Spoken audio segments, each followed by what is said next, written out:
இறையேசுவில் பிரியமான என் அன்பிற்கும் என் பாசத்திற்கும் உரிய என் அன்பான சகோதர சகோதரிகளே, ஆண்டவரும் உலக மீட்பருமாகிய இயேசு கிறிஸ்துவின் விலையேறப்பெற்ற அற்புத நாமத்திலே உங்கள் ஒவ்வொருவரையும் வாழ்த்தி வணங்கி வரவேற்பதில் மிகவும் மகிழ்ச்சி அடைகின்றேன். தர்மையான இந்த மாலை பொழுதிலே நாம் குடும்பமாய் ஆண்டவராகிய இயேசுவுடைய பாதத்திலே நாம் அமர்ந்திருக்கிறோம். இன்று காலை தொடங்கி வருகிற ஞாயிற்றுக்கிழமை வரை நாம் ஆண்டவராகிய இயேசுவுடைய பாதத்திலே அமர்ந்து அவர் நமக்கு கற்றுக் கொடுக்கிற நல்ல படிப்பினைகளை நாம் கற்றுக்கொண்டு நம்முடைய வாழ்க்கையை ஆண்டவராகிய இயேசு கிறிஸ்துவுக்கு ஏற்புடைய நல்ல ஒரு வாழ்வாக மாற்றிக்கொள்வதற்காக இந்த இடத்திற்கே நாம் வந்திருக்கிறோம். இயேசு பெருமான் நல்ல ஒரு ஆசிரியராக இருக்கிறார். நாம் அவருடைய மாணாக்கர்களாக நாம் அமர்ந்திருக்கிறோம். அவரிடத்தில் கற்றுக்கொள்வதற்காக தான் வந்திருக்கிறோம். ஏனென்றால் அவர் கற்றுக் கொடுப்பவர். நம்முடைய வாழ்வுக்கு தேவையான நல்ல படிப்பினைகளை அவர் கற்றுக் கொடுக்கிறார். என் பிரியமுள்ள என் அன்பு சகோதர சகோதரிகளே, இந்த நாளிலே மறைந்த நம்முடைய திருத்தந்தை முதலாம் பிரான்சிஸ் அவர்களை இந்த நாட்களிலே நாம் நினைவு கூர்ந்து பார்ப்போம். தனது 88 வயது வரை ஆண்டவராகிய இயேசு கிறிஸ்துவுக்கு அவர் ஏற்புடைய வாழ்க்கையை அவர் வாழ்ந்தார். அர்ஜென்டினா என்ற ஒரு தேசத்தில் பிறந்து கடவுளுக்காக தன்னை அர்ப்பணித்து வாழ்ந்த அற்புதமான ஒரு திருத்தந்தை தான் நமது முதல் பிரான்சிஸ் அவர்கள். உலகத்திலே 233 நாடுகள் இருக்கின்றன. 7500 கோடி மக்கள் நாம் வாழ்ந்து கொண்டிருக்கிறோம். அவர் கத்தோலிக்க திருச்சபைக்கு மாத்திரம் அவர் தலைவர் அல்ல. அவர் இறந்த பின்பு நீங்கள் பத்திரிகையிலே செய்திகளை படித்திருக்கலாம். தொலைக்காட்சிகள் மூலமாக, யூடியூப் சேனல்கள் மூலமாக நீங்கள் உலகத்தில் உள்ள எல்லா நாட்டு தலைவர்களும் அவர்கள் கொடுக்கிற இந்த இரங்கல் செய்திகளை எல்லாம் நீங்கள் பார்ப்பீர்களேயானால், கடவுளையே ஏற்றுக்கொள்ளாத நாஸ்திக நாடுகள் அவரை குறித்து மேன்மையாய் போற்றுகின்றன. கம்யூனிச தேசங்கள் போற்றுகின்றன.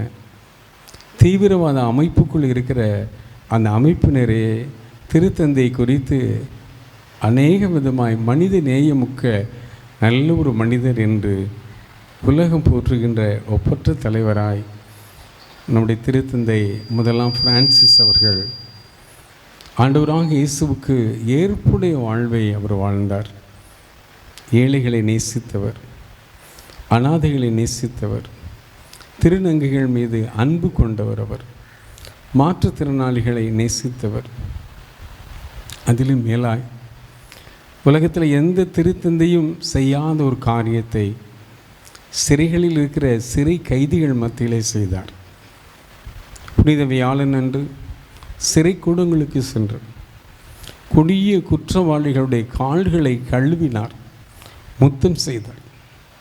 இவர் செய்த அந்த நிகழ்வின் நிமித்தமாய் கொடூரமான அந்த குற்றவாளிகள் அரசு கொடுக்கிற தண்டனையினால் அவர்கள் திருந்தவில்லை.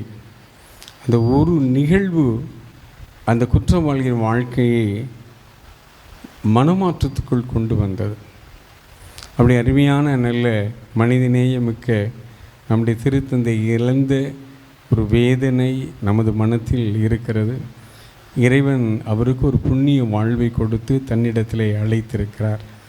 நாளை அவருடைய அடக்க நிகழ்வு வாடிக்கணிலே நடைபெற இருக்கிறது. ஆகவே நினைத்து கொள்வோம், திருத்தந்தை வழியாய் இறைவன் நம்முடைய திருச்சபைக்கு செய்த எல்லா நன்மைகளை நாம் நினைவு கூர்ந்து பார்ப்போம். அவர் எல்லா தரப்பினரையும் அவர் நேசித்தார். குறிப்பாக குடும்பங்களுக்கான நிறைய செய்திகளை கொடுத்தார். மகிழ்ச்சி என்ற அருமையான நல்லது ஒரு புத்தகத்தை அவர் வெளியிட்டார். அதில் ஒரு கருத்தை சொல்லியிருக்கிறார். என்ன சொல்லியிருக்கிறார் என்றால், குடும்பங்களுக்கு நீங்கள் செவி கொடுங்கள், கணவன் மனைவிக்கு செவி கொடுங்கள், மனைவி கணவனுக்கு செவி கொடுங்கள், பிள்ளைகள் பெற்றோர்களுக்கு செவி கொடுங்கள், குடும்பமாய் கூடி ஜெபியுங்கள், ஞாயிற்றுக்கிழமை திருப்பலியை மறந்து விடாதீர்கள் என்று குடும்பங்களுக்கு நம்முடைய திருத்தந்தை செய்தியை கொடுத்து விட்டு தான் அவர் மறைந்திருக்கிறார். அவரை நாம் நினைவு கூறுவோம். இந்த நாளிலே அவர் எப்படி கடவுளுக்கு ஏற்புடைய ஒரு வாழ்வை வாழ்ந்து இன்றைக்கி விண்ணக வாழ்வை கடந்திருக்கிறாரோ, அதே போல் நாமும் ஆண்டவருக்கு ஏற்புடைய வாழ்வை நாம் வாழ்வோம். கடவுளின் வார்த்தையை நாம் சிந்திப்பதற்கு முன்னதாய் நாம் ஜெபம் செய்வோம். திருப்பாதம் நம்பி வந்தேன், கிருபை நிறை இயேசுவே, உமதன்பை கண்டடைந்தேன், தேவ சமூகத்திலே உமதன்பை கண்டடைந்தேன், தேவ சமூகத்திலே. திருப்பாதம் நம்பி வந்தேன், கிருபை நிறை இயேசுவே, உமதன்பை கண்டடைந்தேன்,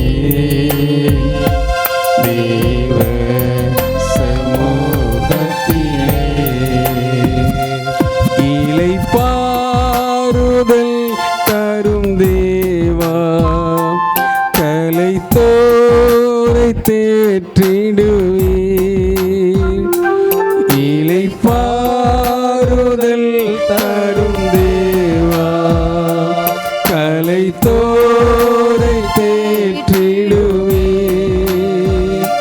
சிலுவை நிழல் எந்தன் தஞ்சம், சுகமாய் அங்கு தங்கிடுவேன். சிலுவை நிழல் எந்தன் தஞ்சம், சுகமாய் அங்கு தங்கிடுவேன். திருப்பாதம் நம்பி வந்தேன், கிருபை நிறை இயேசுவே, உமதன்பை கண்டடைந்தேன், தேவ சமூகத்திலே. அன்பின் பரலோக பிதாவே, இந்த ஆசீர்வதிக்கப்பட்டதான பரிசுத்தமான ஆண்டவரே, இந்த மாலை தியான வேளைக்காக உமக்கு நாங்கள் நன்றி செலுத்துகிறோம். உமக்கு ஏற்புடைய ஒரு நல்ல ஒரு கிறிஸ்தவனாக நாங்கள் வாழ வேண்டும் என்று இந்த அருமையான இந்த 3 நாள் தியானத்தை நீர் ஒழுங்கு செய்திருக்கிற ஆண்டவரே, நாங்களும் உமக்கேற்ற நல்ல ஒரு மனிதனாய் இந்த உலகத்தில் வாழ நீர் எங்களை வழிநடத்துவீராக, நீர் எங்களோடு பேசுவீராக. தடையாக இருக்கிற எல்லா தடை கற்கள் இயேசுவின் நாமத்திலே விலகும்படியாய் கூட நாங்கள் ஜெபிக்கிறோம். நீர் பேசும் ஆண்டவரே, நாங்கள் கேட்கிறோம். எங்கள் மீட்பரும் இரட்சகருமாக இயேசு மூலம் ஜெபிக்கிறோம் நல்ல பிதாவே. அல்லேலூயா, அல்லேலூயா. என் அன்பிற்கும் பாசத்திற்கும் உரிய என் அருமையான என் அன்பு சகோதர சகோதரிகளே,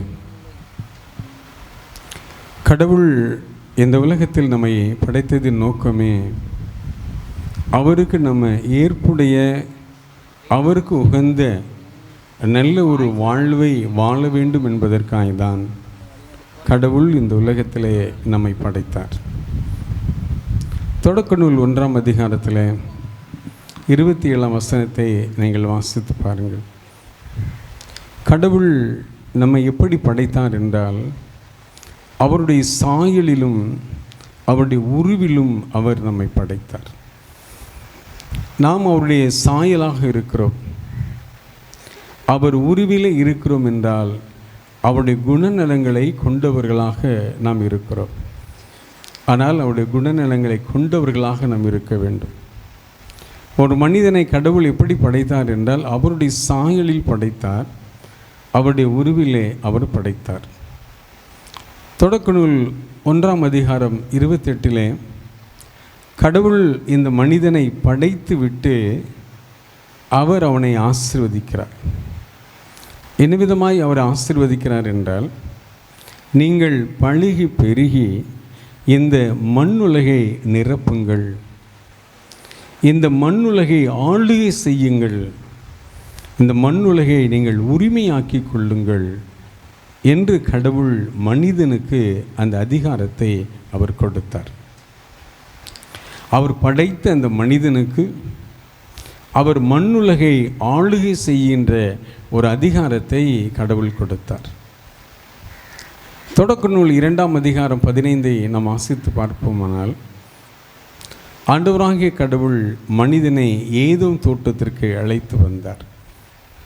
அதில் ஏதோம் தோட்டத்தை பண்படுத்தவும், அதை பராமரிக்கவும், அதை பாதுகாக்கவும் கடவுள் மனிதனுக்கு ஒரு வேலையை கொடுத்தார். அவன் வேலை செய்ய, அதை பண்படுத்த, பராமரிக்க, பாதுகாக்கக்கூடிய அந்த உரிமையை கடவுள் மனிதனுக்கு கொடுத்தார். ஆனால் மனிதன் கீழ்ப்படியாமை என்ற ஒரு பாவத்தினால் அவருக்கு ஏற்புடைய அந்த வாழ்வை அவன் இழந்து போய்விட்டான். கடவுள் மனிதனை நேசித்தார், அன்பு செய்தார். அந்த ஏதோம் தோட்டத்திலே அவரோடு பழகினார், அவரோடு அவர் நடந்தார். ஆனால் பாவம் செய்த போது, பாவ நாட்டத்திலே அவன் விழுந்த போது கடவுள் மனிதனை தேடி வந்தார் ஏதோம் தோட்டத்திலே. ஆனால் மனிதன் பாவத்தினாலே கடவுளை காண முடியாதபடி அவன் ஒளிந்து கொண்டான். ஆகவே கடவுள் மனிதனிடத்தில் கேட்டார், ஆதாமே, நீ எங்கே இருக்கிறாய்? நீ எங்கே இருக்கிறாய்? எந்த இடத்திலே நீ இப்போது விழுந்து போய் கிடக்கிறாய் என்று ஆண்டவராகிய கடவுள் ஆதாமை தேடி ஏதேன் தோட்டத்திற்கு வந்தார். அவன் விழுந்து போனவனாய், பாவத்திலே அவன் விழுந்து போனவனாய் அவன் காணப்பட்டான். திருவெளிப்பாட்டின் புஸ்தகம் 2ஆம் அதிகாரத்தில் 4:5 நாம் வாசித்து பார்ப்போமானால், அங்கு ஆண்டவராகிய கடவுள் நம்மிடத்தில் ஒரு காரியத்தை குறித்து கேட்கிறார். உன்னிடத்தில் இருந்த அந்த ஆதி அன்பை நீ இப்போது இழந்து போய்விட்டாய். உன்னிடத்தில் ஆதி அன்பு இருந்தது, தொடக்க கால அன்பு இருந்தது. நீ தொடக்க கால அன்பு நிறைந்தவனாக இருந்தாய். ஆனால் அந்த ஆதி அன்பை நீ இழந்து போய்விட்டாய். நீ எங்கு விழுந்து போய் இருக்கிறாய் என்பதை இப்போது நீ நினைத்துப்பார். நீ விழுந்து போன இடம் எது, எங்கு நீ விழுந்து போய் கிடக்கிறாய் என்பதை நீ நினைத்துப்பார். நீ கடவுளுக்கு ஏற்புடைய ஒரு வாழ்வு வாழாதபடி மனிதன் இன்று விழுந்து கிடக்கும் இடம் அநேகம் இருக்கிறது. மனிதன் இன்று டாஸ்மார்க்கிலே அவன் விழுந்து போய் கிடக்கிறான். போதை பழக்கத்திற்கு அவன் அடிமைப்பட்டு போய் விழுந்து கிடக்கிறான். அறிவியல் தொழில்நுட்பங்களை பயன்படுத்தினபடினால் இன்று செல்ஃபோனுக்கும் பல்வேறு காரியங்களுக்கும் மனிதன் ஈர்க்கப்பட்டு அவன் அடிமையாய் அவன் விழுந்து போய் கிடக்கிறான். அதனால் அவரால் கடவுளுக்கு ஏற்புடைய ஒரு வாழ்வு வாழ ஒரு முடியாத ஒரு சூழ்நிலைக்குள் மனிதன் இன்று ஒரு சிறை கைதியைப் போல மனிதன் வாழ்ந்து கொண்டிருக்கிறான். என் அன்பிற்கும் பாசத்திற்கும் உரிய என் அன்பு சகோதர சகோதரிகளே, கடவுள் மனிதனை செம்மையாய்தான் படைத்தார். தனது உருவிலே தான் மனிதனை படைத்தார். ஆனால் மனிதன் செய்த தவறினால், மனிதன் செய்த பாவங்களினால், மனிதன் செய்த அந்த மீறுதல்களினால் அவன் கடவுளுடைய அந்த ஆற்றலை, வல்லமையை அவன் இழந்து போனவனாய் அவன் காணப்பட்டான். ஆகவேதான் கடவுளே இந்த உலகத்திலே மனித உருவை எடுத்தார். எந்த மனிதன் பாவம் செய்தானோ, எந்த மனிதன் பாவ சேற்றில் விழுந்து கடவுள் அவனுக்கு கொடுத்த ஆற்றலை, கடவுள் அவனுக்கு கொடுத்த வல்லமையை, கடவுள் கொடுத்த அந்த வலிமையை இழந்து போனானோ, அதை மீட்டெடுக்க வேண்டும் என்பதற்காய் கடவுள் இந்த உலகத்திலே அவர் மனிதனாக அவர் வந்தார், மனிதனாக அவதரித்தார். ஆண்டவராக இயேசுவுடைய வாழ்வை பாருங்கள். அவர் கடவுளுக்கு ஏற்ற, கடவுளுக்கு ஏற்புடைய வாழ்க்கையை தான் அவர் வாழ்ந்தார். அவர் சிறு வயது பருவத்து வாழ்வை நாம் வாசித்து பார்ப்போமானால், புனித லூக்கா எழுதிய பரிசுத்த நற்செய்தி 2ஆம் அதிகாரத்தில் 52வது வசனம் இவ்வாறு சொல்லுகிறது: ஆண்டவராக இயேசு கிறிஸ்து கடவுளுக்கும் மனிதருக்கும் ஏற்புடையவராக உடல் வளர்ச்சியிலும் ஞானத்திலும் கடவுளுக்கும் மனிதருக்கும் ஏற்புடையவராக அவர் வாழ்ந்தார் என்று சொல்லப்பட்டிருக்கிறது. அவர் சிறுவயதுடைய பருவம் எப்படிப்பட்ட பருவமாக இருந்தது என்றால், கடவுளுக்கு, தந்தையாகிய கடவுளுக்கு ஒரு ஏற்புடைய வாழ்வாக தான் இருந்தது. எந்த காலமாக இருந்தாலும், எந்த சூழ்நிலைகளாக இருந்தாலும் அவர் கடவுளோடு ஒன்றித்திருந்தார். அவரிடத்திலே அவர் ஆலோசனை பெறுபவராகவே காணப்பட்டார். அவர் தனித்து கடவுளோடு ஏற்புடைய வாழ்வு எப்படி வாழ்ந்தார் என்றால், அவருடைய ஜெப வாழ்க்கை தான்.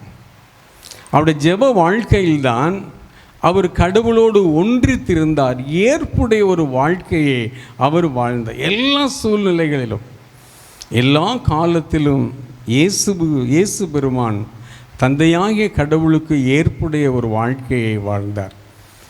புனித மார்க்கு எழுதிய நற்செய்தி 1ஆம் அதிகாரம் 35 நாம் வாசித்து பார்க்கின்ற போது, அவர் கருக்களிலே எழுந்து தனிமையான ஒரு இடத்திற்கு சென்று அவர் இறைவனை தேடினார் என்று சொல்லப்பட்டிருக்கிறது. கடவுளுக்கு ஏற்புடைய ஒரு வாழ்வு என்ன? இயேசு எப்போதும் தந்தையாகிய கடவுளோடு அவர் தொடர்பில் தான் இருந்தார். தொடர்புள்ள ஒரு வாழ்க்கை இருந்தார். தந்தை இடத்தில் அவருக்கு எப்போதும் ஒரு தொடர்பு இருந்தது. அவர் தந்தையை விட்டு அவர் ஒருபோதும் விலகவில்லை. நாம் இந்த தபக்காலத்திலே இந்த 7 வார்த்தைகளிலே ஒரு வார்த்தையை தியானித்திருப்போம்.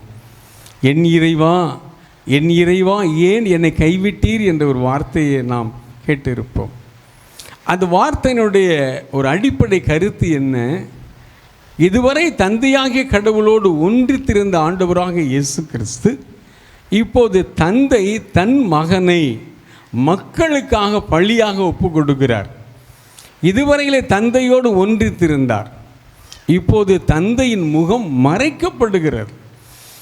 ஆகவேதான் இதுவரையிலே அவரோடு வாழ்ந்தோமே, அவரோடு ஏற்புடையவனாக இருந்தோமே, அவருக்குள் இருந்தோமே, ஒரு நொடி கூட, ஒரு நொடி துளி கூட நாம் தந்தையை விட்டு விலகாமல் இருந்தோமே, இப்போது விலக வேண்டிய சூழ்நிலை இருக்கிறதே என்று தான் உள்ளத்தில் ஒரு வேதனை இயேசு பெருமானுக்கு காணப்பட்டது. அவர் வாழ்வு முழுவதும் கடவுளுக்கு ஏற்ற ஒரு வாழ்க்கை தான் இருந்தது. புனித லூக்கா எழுதிய பரிசுத்த நற்செய்தியிலே 6ஆம் அதிகாரத்திலே நாம் 12ஆம் வசனத்தை வாசித்து பார்ப்போமானால், அவர் இரவு முழுவதும் ஜெபிப்பவராகவே காணப்படுகிறார். இரவு முழுவதும் கடவுளிடத்திலே ஆலோசனை பெறுகிறார். இரவு முழுவதும் கடவுளிடத்திலே ஆலோசனை பெற்றுதான் 12 திருத்தூதர்களை அவர் தேர்ந்தெடுக்கிறார். எல்லா காலமும் எல்லா சூழ்நிலைகளிலும் இயேசு கடவுளுக்கு ஏற்புடைய வாழ்வு தான் அவரிடத்தில் இருந்தது. அவர் வாழ்க்கை முழுவதும் கடவுளுக்கு ஏற்புடையதாக இருந்தது. இயேசு பெருமானுடைய சிறு வயது பருவத்தை நீங்கள் பாருங்கள். புனித லூக்கா எழுதிய நற்செய்தி 2ஆம் அதிகாரத்தில் நாம் 46 நாம் வாசித்து பார்க்கின்ற போது, இயேசு எருசலேம் ஆலயத்துக்கு தன் பெற்றோர்களோடு கடந்து வருகிறார். ஆனால் ஆலயத்திலே அவர் இழந்து விடுகிறார். நம்முடைய தேவதாய் அன்னை மரியாளும் சூசையப்பரும் அவரை தேடி வருகின்ற போது அவரிடத்து சொல்லுகின்ற ஒரு வார்த்தை என்னவென்றால், நான் கடவுளுடைய அலுவலிலே இருக்க வேண்டும் என்பது உங்களுக்கு தெரியாதா? நான் இருக்க வேண்டிய இடம் எது? கடவுளுடைய இந்த வேலை, அதற்காகத்தான் வந்தேன். எனக்கென்று கடவுள் சில வேலைகளை கொடுத்திருக்கிறார். எனக்கென்று அவர் ஒரு மீட்பின் திட்டத்தை கொடுத்திருக்கிறார். மனுக்குலம் பாவத்தில் விழுந்து விட்டது. மனுக்குலம் பாவ சேற்றில் விழுந்து விட்டது. மனுக்குலம் பாவத்திலே, பாவ நாட்டத்திலே, பாவ சிற்றின்பத்திலே, பாவத்திலே விழுந்து போய்விட்டது மனுக்குலம். இந்த மீட்பின் திட்டத்தை என் தந்தை எனக்கு கொடுத்திருக்கிறார். ஆகவே இந்த மீட்பின் திட்டத்தை நிறைவேற்ற நான் வந்திருக்கிறேன். ஆகவே நான் இருக்க வேண்டிய இடம் எது தெரியுமா? ஆலயத்தில் தான் இருக்க வேண்டும், தந்தையோடு தான் நான் இருக்க வேண்டும் என்று இயேசு பெருமான் தன்னுடைய பெற்றோர்களிடத்திலே சொன்னார். இன்னும் அருமையான விதத்திலே நம்முடைய அன்பு சகோதர சகோதரிகள் நல்ல ஒரு குறு நாடகத்தை அவர்கள் நடத்தினார்கள். அந்த நாடகத்தினுடைய கருப்பொருள் என்னவாக இருக்கிறது என்றால், ஒரு ஜெப வாழ்வு இல்லாத ஒரு குடும்பத்தின் நிலைமை, ஆலயத்தை செல்லாத, திருப்பலியிலே பங்கெடுக்காத, கடவுளுடைய ஆலோசனையை பெறாத ஒரு குடும்பம் எப்படிப்பட்ட குடும்பமாக இருக்கும் என்பது தான் அவர்கள் அந்த குறு நாடகம் மூலமாய் அற்புதமான விதத்திலே அவர்கள் நடித்து கொடுத்தார்கள், அற்புதமான விதத்திலே கொடுத்தார்கள். பிரியமானவர்களே, கடவுள் நம்முடைய வாழ்வு, கிறிஸ்தவ வாழ்க்கையிலே ஏற்புடைய வாழ்வுக்கு நமக்கு நிறைய படிப்பினைகளை இந்த வேதத்திலே அவர் நமக்கு கொடுத்திருக்கிறார். உங்களுக்கு ஒரு சிறு உதாரணம் ஒன்று கொடுக்கிறேன். இந்த என்னிடத்தில் ஒரு ஐ ட்ராப் ஒன்று இருக்குது. இதை நான் 10 வருஷமாக அந்த ஐ ட்ராப் நான் போட்டுட்ருக்கிறேன். இந்த ஐ ட்ராப்பில் உள்ள ஒரு சின்ன மேனுவல் இருக்கும், சின்ன ஒரு எப்படி பயன்படுத்துவது அப்படின்னு ஒரு பேப்பர்ஸ் இருக்கும், ஒரு இது கொடுத்துருப்பாங்க. நீங்கள் எந்த பொருள் வாங்குறீங்கனாலும் அவங்க என்ன பண்ணுவாங்க அப்படின்னா, அந்த பொருளை எப்படி பயன்படுத்துவது அப்படின்னு அவங்க சொல்லியிருப்பாங்க. நான் 10 ஆண்டுகளாக வாங்கிட்டு இருக்கிறேன். ஆனால் இதில் என்ன இருக்கும் அப்படின்னா, இந்த ஐ ட்ராப் தான். ஆனால் இதை எப்படி பயன்படுத்துவது, அந்த மூடியை எப்படி துறப்பது, அது எப்படி பயன்படுத்துவது அப்படின்லாம் இதில் இருக்கும், சொல்லிக் கொடுக்குறாங்க. இப்போ நீங்கள் உங்கள் வீட்டில் நிறைய உபகரணங்கள் வாங்கியிருப்பீங்க. ஒரு டிவி வாங்கியிருப்பீங்க, ஒரு ஃப்ரிட்ஜ் வாங்கியிருப்பீங்க, ஒரு வாஷிங் மிஷின் வாங்கியிருப்பீங்க.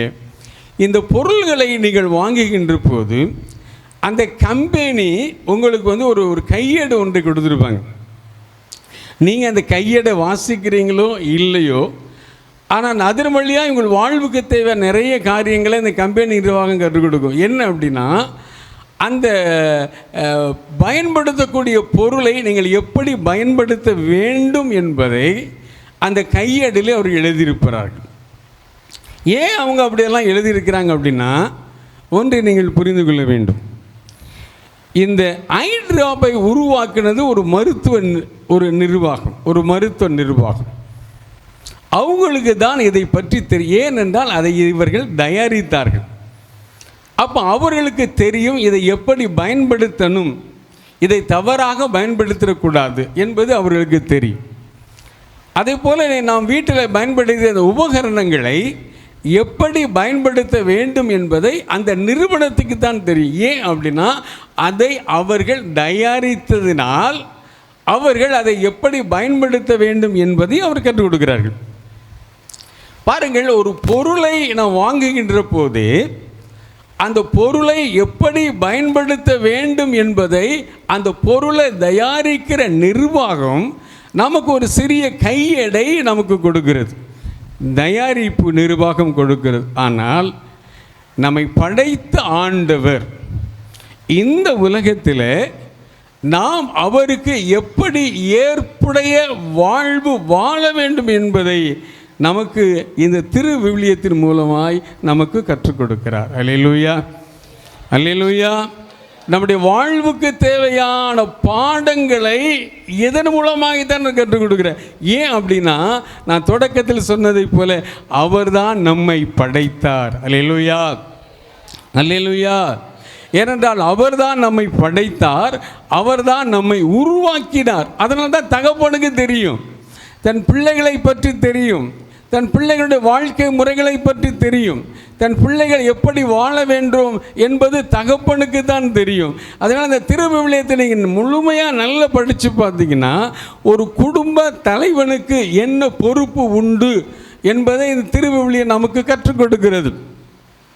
ஒரு குடும்ப தலைவிக்கு எப்படி கடவுளுக்கு ஏற்புடைய ஒரு வாழ்க்கை வாழ வேண்டும் என்பதை இந்த திருவிவிலியம் நமக்கு கற்றுக் கொடுக்கிறது. பிள்ளைகள் எப்படி பெற்றோர்களுக்கு கீழ்ப்படிய வேண்டும், பெரியவர்களை எப்படி மதித்து நடக்க வேண்டும் என்பதை இந்த திருவிவிலியம் நமக்கு கற்றுக் கொடுக்கிறது. இந்த திருவிவிலியத்தில் சொல்லப்படாத காரியம் ஒன்றுமே கிடையாது. எல்லாமே இருக்குது, எல்லாம் இருக்குது. நமக்கு வாழ்க்கைக்கு தேவையான கையேடு இதுதான்.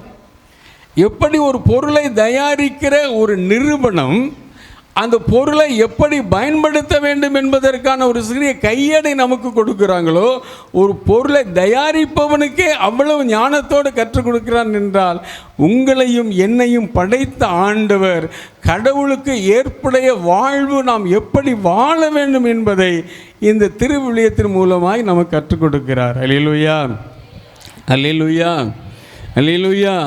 நாம் அவருக்கு ஏற்ற வாழ்க்கை வாழ ஆண்டவர் நமக்கு வலியுறுத்துகிறார். அல்லேலூயா, அல்லேலூயா.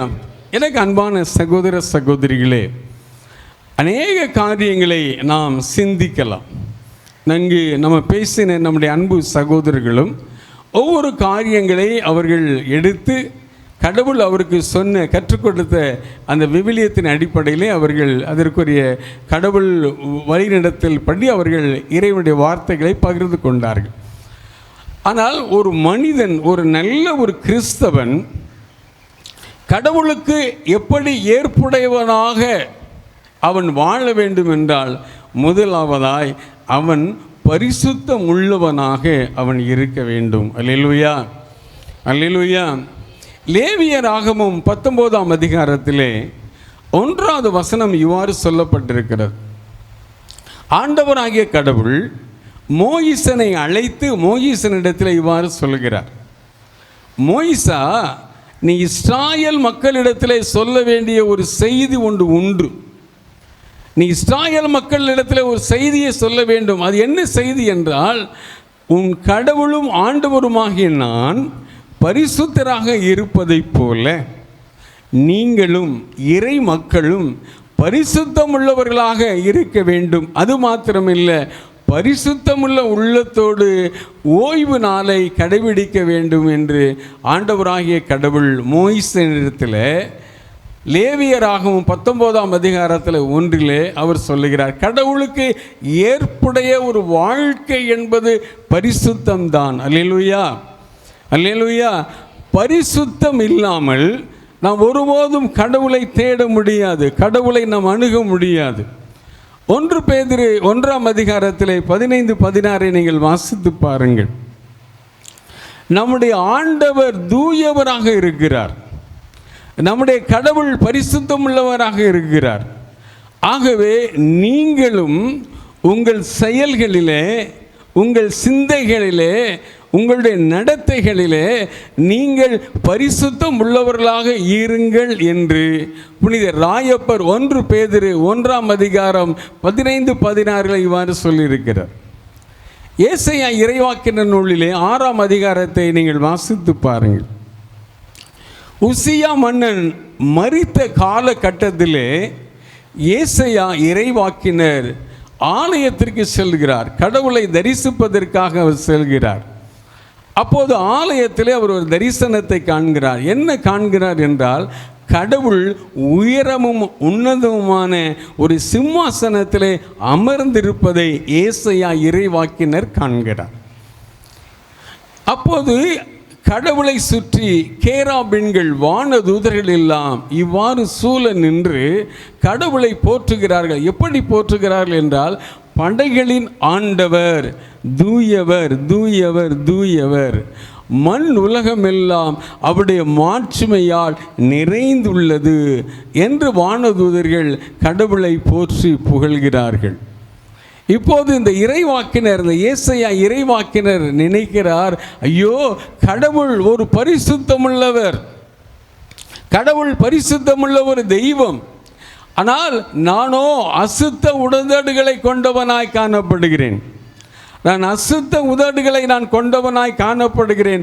ஆனால் நான் வழிபடுகிற தெய்வம் பரிசுத்தமுள்ளவர் என்று அவர் தன்னை நினைத்து, தன்னுடைய பாவங்களை நினைத்து அவர் சொல்கின்ற போது, அந்த கேராபின்களில் ஒருத்தர் அந்த பலிபீடத்தில் இருந்து ஒரு அக்கினி எடுத்து அவருடைய உதடை, அவர் நாவை தொடுகிறார். அதன் வழியாய் அவருடைய உள்ளத்திலே அவர் ஒரு பரிசுத்தமாக்கலை அவர் பெறுகிறார். அப்பொழுது அவருக்கு ஒரு குரலெழி கேட்கிறது, யாரை நான் அனுப்புவேன், யார் எனது பணிக்காக செல்வார் என்ற ஒரு குரலெழி அவரிடத்திலே கேட்கிறது. அப்பொழுதுதான் ஏசாயா இறைவாக்கினர் சொல்கிறார். ஏசாயா இறைவாக்கினர் 6ஆம் அதிகாரம் 8 யாரை நான் அனுப்புவேன், யார் எனது பணிக்காய் செல்வார் என்று சொல்கின்ற போது, கடவுளே என்னை அனுப்பும் என்று சொல்லுகிறார். அல்லேலூயா, அல்லேலூயா. கடவுள் நம்மிடத்தில் எதிர்பார்க்கும் அவருக்கு ஏற்புடைய ஒரு வாழ்க்கை, அவர் ஏற்புடைய ஒரு காரியம் என்னவென்றால் பரிசுத்தம்தான். பரிசுத்தம் மிக மிக அவசியம். ஆனால் நம்முடைய வாழ்கின்ற இந்த காலகட்டத்திலே மனிதன் பாவத்தில் தான் விழுந்து போய், பாவ நாட்டத்தில் விழுந்து போய் கடவுளுடைய மகிமையை அவன் இழந்து அவன் காணப்படுகிறான். நாம் வாழ்கிற உலகம் எப்படிப்பட்ட உலகமாக இருக்கிறது தெரியுமா? நம்முடைய இந்தியாவில் அதிகமான அளவு பாலியல் குற்றங்கள் நடைபெற்று கொண்டு தான் இருக்கிறது. எவ்வளவுதான் சட்டங்கள் இயற்றப்பட்டாலும், எவ்வளவுதான் சிறைக்கூடத்திலே அடைக்கப்பட்டு ஆண்டுகளை கூட்டி கொடுத்து இந்த சட்டங்கள் இயற்றப்பட்டால், அந்த பாலியல் குற்றம் என்பது இன்று வரையிலே நடைபெற்று கொண்டிருக்கிறது. மனிதன் பரிசுத்தத்தை இழந்து போனபடினால் அவன் இப்படி தவறான ஒரு வாழ்க்கையை அவன் வாழ்ந்து கொண்டிருக்கிறான். நான் குற்ற பின்னணி உள்ள மனிதர்கள் மத்தியில் தான் ஊழியம் செய்து கொண்டிருக்கிறேன். சிறைகளில் இருக்கிற சிறை கைதிகள் மத்தியில் தான் நான் ஊழியம் செய்து கொண்டிருக்கிறேன். பாளையங்கோட்டை மத்திய சிறையிலே நேற்றைய கணக்கு வரை 1650 பேர் இருக்கிறாங்க. நேற்று நான் போயிட்டு வந்தேன். 1650 பேர். அதில் இந்த போக்சோ என்ற ஒரு கேஸ் இருக்கிறது, பெண்களுக்கான பாலியல் ரீதியான ஒரு குற்றம். அந்த குற்றத்தில் தண்டிக்கப்பட்டவன் ஏறக்குறைய 300 பேர் உள்ள கிடக்கிறான். 300 பேர் உள்ள கிடக்கிறான். வாலிப பையன் உள்ள கிடக்கிறான். வயது சென்றவர்கள் இருக்கிறார்கள்.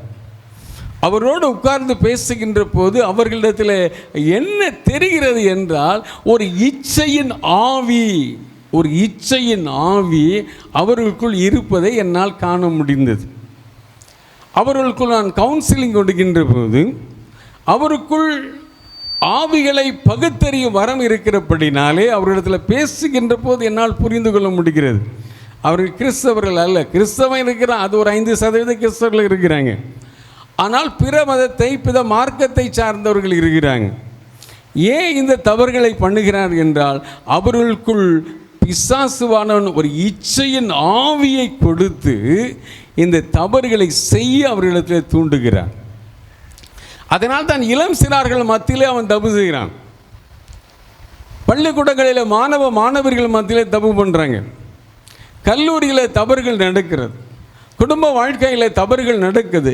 இது ஒரு இச்சையின் ஆவி. என்ன அப்படின்னா, பிசாசு கடவுள் பரிசுத்தராக இருக்கிறார், இம்மனிதன் பரிசுத்த வாழ்வை இழந்து போய்விட வேண்டும் என்றால் அவனுக்குள் இந்த இச்சையின் ஆவியை கொண்டு வரணும். இந்த ஆவி அவனுக்குள்ளே இருக்கிறபடினால் அவன் பாவத்திலே, பாவச்சேற்றிலே, பாவ நாட்டத்தில் விழுந்து கடவுளுக்கு ஏற்புடைய ஒரு வாழ்வை அவனால் வாழ முடியவில்லை. அவன் வாழ்வை இழந்து போனவனாய் அவன் காணப்படுகிறான். எத்தனை வாலிப தம்பிகளை உள்ள நான் பார்க்கிறேன். மன வேதனையாக இருக்கிறது, மன வருத்தமாக இருக்கிறது. சிறு வயதிலே பாலியல் குற்றவாளியாய் ஆகிவிடுகிறார்கள். வாலிப பருவத்திலே பாலியல் குற்றவாளிகளாய் ஆகிவிடுகிறார்கள். வாழ வேண்டிய பருவத்தில் சிறை கம்பிகளுக்கு நடுவே அவர்கள் தன் வாழ்க்கையை நடத்தி கொண்டிருக்கிறாங்க. பாருங்க, அதான் நான் சொல்கிறேன், எவ்வளவுதான் இந்த குற்றங்களுக்கு தண்டனைகளை அதிகப்படுத்தினாலும் அந்த குற்றம் இன்றும் நடைபெற்று கொண்டு தான் இருக்கிறது. இன்று நடைபெற்று கொண்டு தான் இருக்கிறது. அப்படி என்றால் என் அன்புக்குரியவர்களே, கடவுள் நம்மிடத்தில் எதிர்பார்க்கின்ற அவருக்கு ஏற்புடைய ஒரு வாழ்க்கை என்னவென்றால் பரிசுத்தம் தான். இந்த பரிசுத்தத்தை தான் கடவுள் நம்மிடத்தில் எதிர்பார்க்கிறார். அல்லேலூயா, அல்லேலூயா, அல்லேலூயா. ஆகவே நம்முடைய திருச்சபையிலே பாருங்கள், எல்லோரும் புனித வாழ்வை வாழ்ந்தபடினால்தான் இன்றைக்கு புனிதர்களாக இருக்கிறார்கள். அவருடைய வாழ்க்கையிலே பாருங்கள், நீங்கள் ஒரு காலத்தில் அவர்கள் தப்பு பண்ணியிருக்கிறாங்க. ஆனால் அதற்காக மனம் வருந்தி மன்னிப்பு பெற்று கடவுளுக்கு ஏற்புடைய வாழ்க்கையை வாழ்ந்தபடினால் இன்று புனிதராக இருக்கிறார்கள். அல்லேலூயா, அல்லேலூயா. 4ஆம் நூற்றாண்டிலே அகஸ்டின் என்ற ஒரு வாலிபன் ஒருவன் வாழ்ந்து கொண்டிருந்தார். இந்த அகஸ்டின் என்ற வாலிபனுடைய வாழ்க்கை எப்படிப்பட்ட வாழ்க்கையாக இருந்தார் என்றால், கடவுளுக்கு ஏற்புடைய வாழ்வாக இவர் வாழவில்லை. எவ்வளவு பாவத்தை, எவ்வளவு பாவ சேற்றிலே, எவ்வளவு பாவ நாட்டத்தில் வீழ முடியுமோ அவ்வளவு பாவத்தில் விழுந்து விட்டார். எல்லா காரியத்திலும், எல்லா பாவத்திலும், இச்சையின் பாவத்தில், எல்லா பாவத்திலும் அகஸ்டின் என்ற வாலிபன் விழுந்து விட்டான். அவருடைய தாயார் மோனிகா அம்மையார் இந்த அகஸ்டினுக்காக எவ்வளவோ ஜெபித்து பார்த்தார்கள். ஆனால் அவருடைய வாழ்க்கையிலே ஒரு மனமாற்றம் அவர் அடையவில்லை. ஒரு நாள் தனிமையான சூழ்நிலையிலே அவர் இருக்கின்ற போது இந்த அகஸ்டின் இடத்திலே ஆண்டவர் பேசினார், தெளிவாக பேசினார். அவனுடைய கடந்த கால வாழ்க்கை குறித்து பேசினார். உன்னுடைய இளமை கால வாழ்க்கை, உன்னுடைய இளமை கால பருவம், பரிசுத்தத்தை இழந்து போய் பாவத்தில் வழியாய் நடந்து கொண்டிருக்கிறாயே என்று சொன்னபோது அவர் ஒரு நாள் ஆயர் அம்புரோஸ் அவருடைய மறையுரையை அவர் கேட்க ஒரு வாய்ப்பு அவருக்கு கிடைத்தது. ஆயர் அம்புரோஸ் அவருடைய மறையுரையை கேட்டபோது தான் இந்த அகஸ்டின் என்ற வாழ்வனுடைய வாழ்க்கையிலே ஒரு மனமாற்றம் ஏற்பட்டு விட்டது. ஐயோ, இதுவரையிலே பாவத்திலே வாழ்ந்தேன், இதுவரையிலே பாவ சேற்றிலே வாழ்ந்தேன், இதுவரை நான் பாவ இச்சையிலே நான் வாழ்ந்தேன், நான் கடவுளுக்கு ஏற்புடைய வாழ்க்கை வாழாதபடி நான் வாழ்ந்து விட்டேனே என்று சொல்லி அந்த மறைவுரையை இந்த வாலிபன் அகஸ்டின் கேட்ட பின்புதான் அவர் அதே ஆயரிடத்தில் சென்று அவர் நல்ல ஒரு பாவசிரம் செய்து ஒப்புரவானார். நல்ல ஒரு பாவசிரம் செய்து அவர் ஒப்புரவானார். அதன் பின்பு ஆயர் அம்புரோஸ் அவரிடத்தில் ஆலோசனை பெற்றார். அவருக்கு நிறைய நெறிமுறைகளை அவருக்கு கற்றுக் கொடுத்தார். அதன் பின்பு திருச்சபைக்கு வந்து அவர் ஒரு குருவாக படித்தார். அதன் பின்பு இதே அகஸ்டின் ஆயரானார். இன்று நம்முடைய தாய் திருச்சபையிலே அவர் அகஸ்தினார் என்ற ஒரு மாபெரும் புனிதராக இருக்கிறார். அல்லேலூயா, அல்லேலூயா. இந்த புனித அகஸ்தினார் வாழ்ந்த காலம் 4ஆம் நூற்றாண்டு. 4ஆம் நூற்றாண்டிலே வாழ்ந்தவர் புனித அகஸ்தினார். ஆனால் இன்று அநேக சபைகளுக்கு அவர் இன்று எடுத்துக்காட்டாக முன்மாதிரியாகவும் புனித அகஸ்தினார் இருக்கிறார்.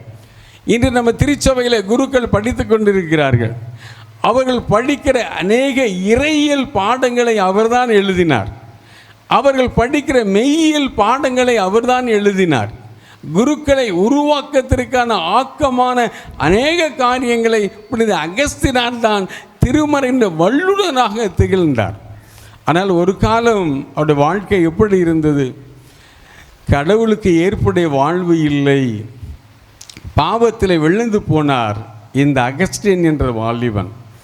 ஆனால் என்று தன்னை உணர்ந்து பார்த்தாரோ, ஐயோ, என்னுடைய கடவுள், நான் வழிபடுகிற ஆண்டவர் பரிசுத்தம் உள்ளவர். எப்படி ஏசாயா இறைவாக்கினர், அந்த ஏசாயா இறைவாக்கினர் 6ஆம் அதிகாரத்தில் அவர் ஆண்டவரை பார்த்தபோது, ஐயோ, நான் பாவம் நிறைந்த மனிதர்கள் மத்தியில் அல்லவா வாழ்ந்து கொண்டிருக்கிறேன், பாவ சேற்றிலே வாழ்கின்ற மனிதர்கள் மத்தியில் அல்லவா நான் வாழ்ந்து கொண்டேன் என்று தன்னை உணர ஆரம்பித்தாரோ, அதே போல் இந்த அகஸ்டின் என்ற வாலிபன் தன்னை உணர ஆரம்பித்தார்.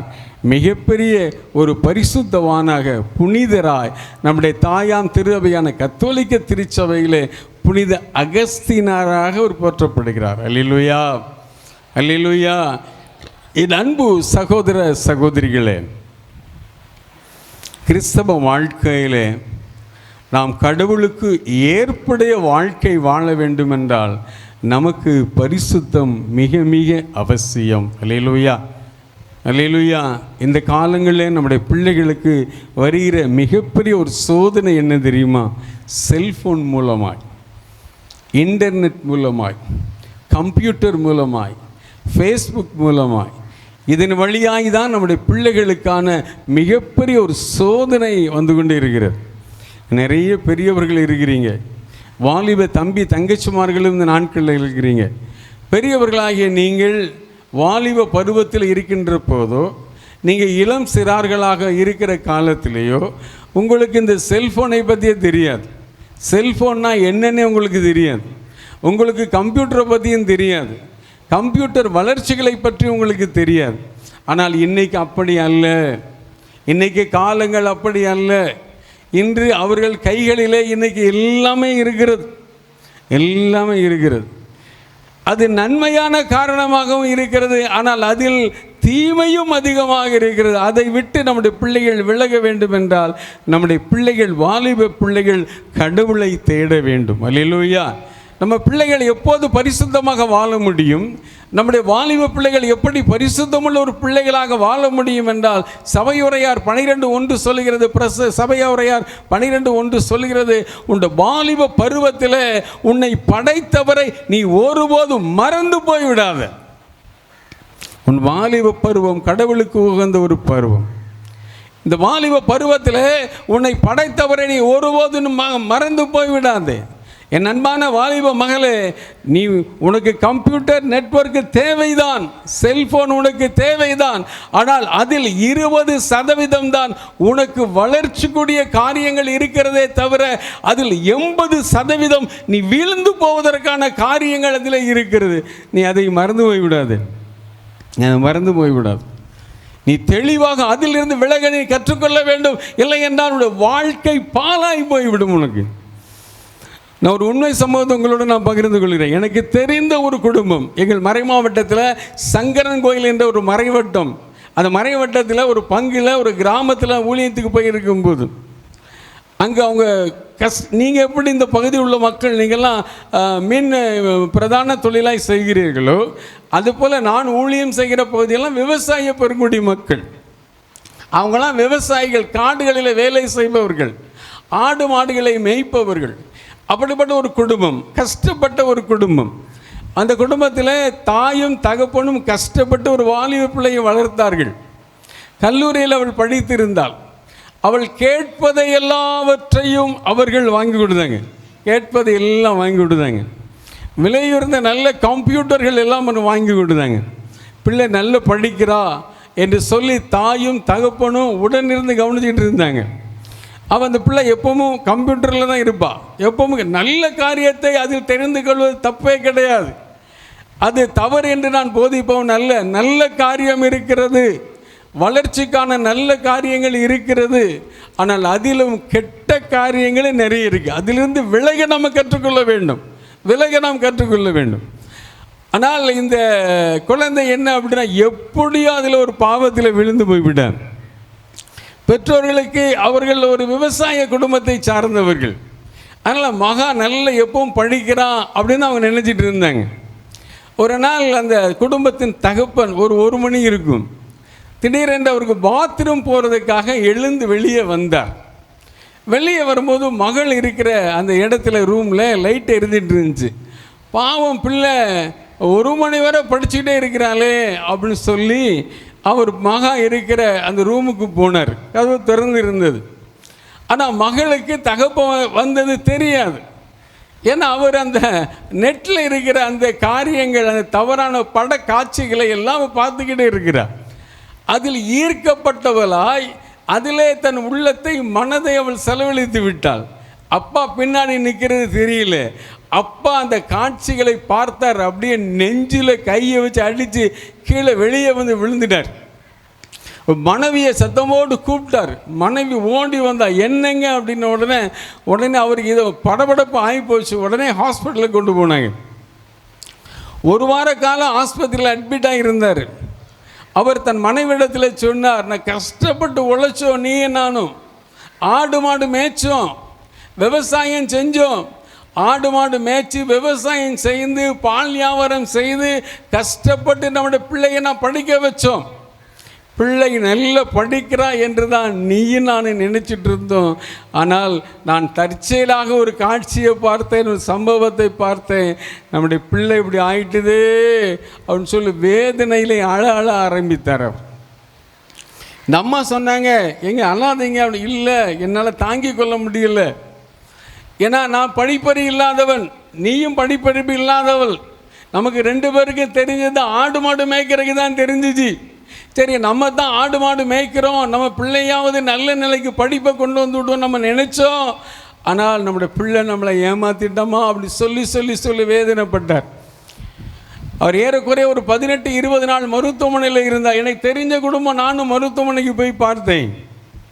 மன வேதனையில் அட்டாக்கில் அந்த மனுஷன் இறந்து போயிட்டார். இந்த அம்மாவுக்கு என்ன பண்ணுறதுன்னே தெரியல. தன்னுடைய கணவரை அவ்வளவு நேசித்தவர்கள்.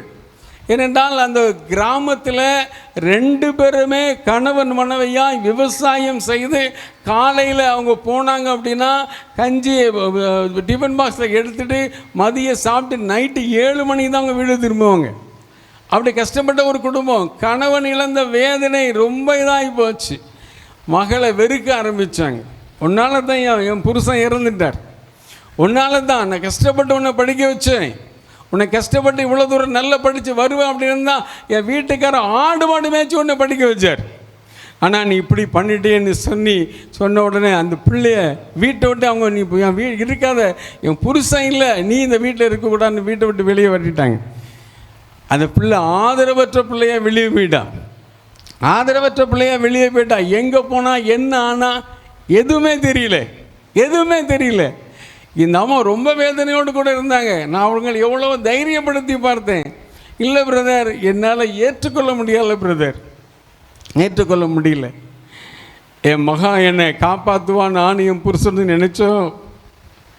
என் மகா எனக்கு வாழ்வை கொடுப்பா, எனக்கு ஆம்பளை பிள்ளை கிடையாது, என் மகா எனக்கு வாழ்வை கொடுப்பா, உழைப்பா, கஷ்டப்பட்டு எங்களை காப்பாற்றுவா என்று நாங்கள் நினச்சோம். ஆனால் என் புருஷனுடைய மரணத்துக்கு என் பிள்ளை காரணமாயிட்டாலே. வேதனையோடு அழுதாங்க. கணவர் இறந்து போயிட்டார். மகா வீட்டை விட்டு வெளியே போயிட்டான். எங்கே இருக்கிறா, ஏதா இருக்கிறா, என்ன ஒரு தகவலும் தெரியல. ஆனால் இன்று அந்த சகோதரி என்ன நிலையில் இருக்கிறாங்க தெரியுமா? பிரம்மை பிடித்தவர்களைப் போல, பைத்தியம் பிடித்தவர்களைப் போல் அந்த சகோதரி வாழ்ந்து கொண்டிருக்கிறாங்க. என் அன்பு மகளே, என் அருமையான என் அன்பு பிள்ளைகளே, அறிவியல் வளர்ச்சி பெற்ற உலகத்தில் தான் நாம் எல்லோரும் வாழ்ந்து கொண்டிருக்கிறோம். நல்லது எது கெட்டது எது என்பதை நீ அறிந்து கொள்ள வேண்டும். அதான் கடவுளுக்கு ஏற்புடைய வாழ்க்கை, ஆண்டவருக்கு ஏற்புடைய வாழ்க்கை. இந்த அறிவியல் வளர்ச்சி பெற்ற உலகத்தில் எப்படி வாழ்கிறது? அறிவியல் கருவிகளை நீ பயன்படுத்துகிறாய், ஆனால் அது கடவுளுக்கு ஏற்புடையதா என்பதை நீ முதல்ல அறிந்து கொள்ளணும். ஏற்புடையது. அப்போ எப்படி நீ அதிலிருந்து விலக முடியும் என்றால், நீ திருவிவிலியத்தை நீ அனுதினமும் வாசிக்கணும். இந்த வேதத்தை நீ வாசிக்கணும், இந்த வேதத்தை நீ தியானிக்கணும். இந்த வேதத்தினுடைய ஆண்டவர் உன்கூட பேசுவார். வேதத்தில் ஆண்டவர் உன்கூட பேசுவார். நீ இந்த வேதத்தில் ஆண்டவரோட நீ பேச இல்லை அப்படின்னா, இந்த உலகத்தில் வாலிப பசங்க உன்கூட பேச ஆரம்பிச்சிருவாங்க. அப்போ அந்த உலகத்தின் மாயைகள், உலகத்தின் சிற்றின்பங்கள், உலக காரியங்கள், உலக வாழ்க்கையை நீ பின்பற்றவளாய் மாறிவிடுவாயை போல கடவுளுக்கு ஏற்புடைய ஒரு வாழ்க்கையை நம்மளால் வாழவே முடியாது. எவ்வளவோ பேர்களை நான் ஏன் இந்த காரியத்தை உங்களை சுட்டிட்டு காட்டுகிறேன் என்றால், இப்பவும் இன்னும் சொல்கிறேன், நான் குற்ற பின்னணி உள்ள சமூக மக்களோடு தான் ஊழியம் செய்து கொண்டிருக்கிறேன். அழுவேன். நான் சிறைச்சாலைக்குள் போய் நான் வேதனை, எனக்கு அவ்வளவு அழுக வரும். ஆண்டவரே, உம்மால் படைக்கப்பட்ட உன்னுடைய பிள்ளைகள் பாவத்தில் விழுந்து, பாவ சேற்றில் விழுந்து, பாவ நாட்டத்தில் வீழ்ந்து, பாவ சிற்றின்பத்தில் வீழ்ந்து, வாழ வேண்டிய பருவத்தில் சிறை கம்பிகளுக்கு நடுவே இருக்கிறாங்களே ஆண்டவரே என்ற வேதனை எனக்கு ஒரு அழுகையாக தான் வரும். கண்ணீரோடு தான் அந்த ஊழியத்தை நான் செஞ்சிட்ருக்கிறேன். வேதனைகள் மத்தியிலே செஞ்சிட்ருக்கிறேன். என் அன்பான என் சகோதர சகோதரிகளே, என் அன்பு பெற்றோர்களே, உங்கள் பிள்ளைகளுக்கு நீங்கள் இயேசுவை கொடுங்கள். உங்கள் பிள்ளைகளுக்கு நீங்கள் இயேசுவை கொடுங்கள். இயேசு இல்லாத வாழ்க்கை வீணான வாழ்க்கை தானே. இயேசு இல்லாத வாழ்க்கை வீணான வாழ்க்கை.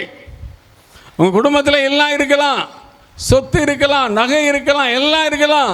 ஆனால் உங்கள் குடும்பத்தில் இயேசு இல்லைன்னா ஒன்றுமே இல்லை, ஒன்றுமே இல்லை. உங்கள் பிள்ளைகள் எவ்வளோ தூரம் படிச்சிருந்தாலும் சரிதான், எவ்வளோ தூரம் தான் படிச்சிருந்தாலும் சரிதான். ஆனால் உங்கள் பிள்ளைகளின் வாழ்க்கையில் இயேசு இல்லை என்றால் உங்கள் பிள்ளைகள் வாழ்க்கை வெறுமையான ஒரு வாழ்க்கை தான். அதனால் இந்த வாலிப பிள்ளைகளை உங்களுடைய வாலிபத்தில் நீங்கள் உங்களை கடவுளுக்கு ஏற்பட ஒரு வாழ்க்கையாக மாற்றிக்கொள்ளுங்க. கடவுள் தான் உங்களுக்கு தகப்பன், கடவுள் தான் உங்களுக்கு தாய், கடவுள் தான் உங்களுக்கு உற்ற தோழனே அவர் தான். உங்களுக்கு யார் நல்ல ஃப்ரெண்டு யார் தெரியுமா? ஜீசஸ் கிரைஸ்ட் தான் உங்களுக்கு நல்ல ஃப்ரெண்டு. வேறு யார் உங்களுக்கு ஃப்ரெண்டே கிடையாது. பாய் ஃப்ரெண்டுனா யார்? பாய் ஃப்ரெண்டு அந்த ஃப்ரெண்டு கேர்ள் ஃப்ரெண்டு கிடையாது. இயேசு ஒருவர் தான் உங்களுக்கு நல்ல நண்பன். அல்லேலூயா. நீதிமொழிகள் 3ஆம் அதிகாரம் 5 இடத்தை நீ வாசித்து பாரு. முழு மனதோடு உன் படைத்த ஆண்டவரை நீ நம்பு, முழு மனதோடு உன்னை படைத்த ஆண்டவரை நீ நம்பு. நீ எதை செய்தாலும் உன் சொந்த அறிவாற்றலை நீ சார்ந்து வாழாத. நான் படிச்சிருக்கிறேன், எம்ஏ படிச்சிருக்கிறேன், எம்ஃபில் படிச்சிருக்கிறேன், எம்எட் படிச்சிருக்கிறேன், நீ என்ன படிச்சு என்ன பிரயோஜனம்? உன்கிட்ட இயேசு இல்லைன்னா உன் படிப்பு ஒன்றுமே இல்லை மகனே மகளே, உன் படிப்பு ஒன்றுமே இல்லை. நீ இயேசு இல்லாத வாழ்க்கை உனக்கு வெறுமையான ஒரு வாழ்க்கை தான். ஏற்புடைய வாழ்க்கை எப்படி வாழ முடியும்? அவருக்குள்ள ஒரு பரிசுத்தம் மிக மிக அவசியம். பரிசுத்தம் இல்லை என்றால் கடவுளுக்கு ஏற்புடையவராக வாழ்வது ரொம்ப ரொம்ப கஷ்டம். என் அன்பு பெற்றோர்களே, நீங்கள் முதலாவதாக இயேசுவை அறிந்து கொள்ளணும். ஒரு அருமையான குறுநாடகம் போட்டாங்க. அந்த அம்மா எப்படி ஜெபம் பண்ணுறாங்க, ஜெப அனுபவமே இல்லையே, நடித்து காட்டினாங்க. அப்படிதான் நீங்கள் நிறைய கிறிஸ்தவ குடும்பங்கள் இருக்கிறது. குடும்ப ஜெபம் இல்லை, இன்னைக்கு குடும்ப ஜெபம் இல்லை. குடும்ப ஜெபம் இல்லாத குடும்பம் கூரை இல்லாத குடும்பம்தான். கூரையே இல்லாத வீட்டில் நீங்கள் குடியிருந்து உட்கார்ந்துட்டு இருக்கிறீங்க. அதெல்லாம் குடும்ப ஜெபம் இல்லை என்றால் உங்கள் பிள்ளைகள் இயேசுவை அறிந்து கொள்ள முடியாது. குடும்ப ஜெபம் இல்லைன்னா உங்கள் நீங்கள் தான் கோயிலில் வந்து ஜெபம் பண்ணிட்டுருவீங்க. உங்கள் பிள்ளைங்க எங்கே இருப்பாங்க தெரியுமா? நான் எவ்வளோ பங்குகளுக்கு ஊழியத்துக்கு போயிருக்கிறேன். பிள்ளைகள் எல்லாம் கொடி மரத்தன்றதான் உட்காந்து கதை பேசிட்டு உட்காந்துட்டு இருக்கிறாங்க. இல்லைன்னா பைக்கு நிறுத்துகிற அந்த பைக் ஸ்டாண்டர்ட உட்காந்து இவன் ஒரு பிரசங்கம் பண்ணிட்டு உட்காந்துட்டு இருக்கிறான், இவன் தனியாக இவன் ஒரு பூசை வச்சுட்டு உட்காந்துட்டு இருக்கிறான். நிறைய வாலிப பசங்க என்ன கோயிலுக்குள்ளே வர்றாங்களா? பெற்றோர்கள் வயசானவங்க 60 வயசுக்கு மேற்பட்டவங்க தான் கோயிலுக்கே நீங்கள் வர்றீங்க. 18 வயசு 19 வயசு 20 வயசு பிள்ளைகள்லாம் கோயிலுக்கு வர்றாங்களா? வாலிப தம்பிமார்க தங்கச்சிமார்க வராங்களா? இல்லை. கோயிலில் நல்ல மறைவுரை நடக்கும், கோயிலில் நல்ல திருப்பணி நடக்கும். ஆனால் நம்முடைய பிள்ளைகள் கொடிமரத்து பக்கத்தில் நின்று கதை பேசிட்டு வந்துட்டு இருப்பாங்க.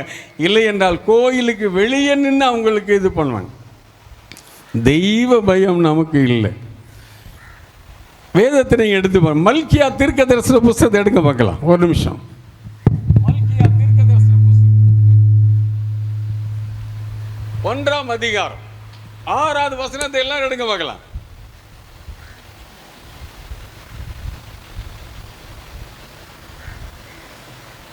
மல்கியா தீர்க்க தரிசன புஸ்தகம் 1ஆம் அதிகாரம் 6வது வசனத்தை எடுத்து படிக்க பார்க்கலாம்.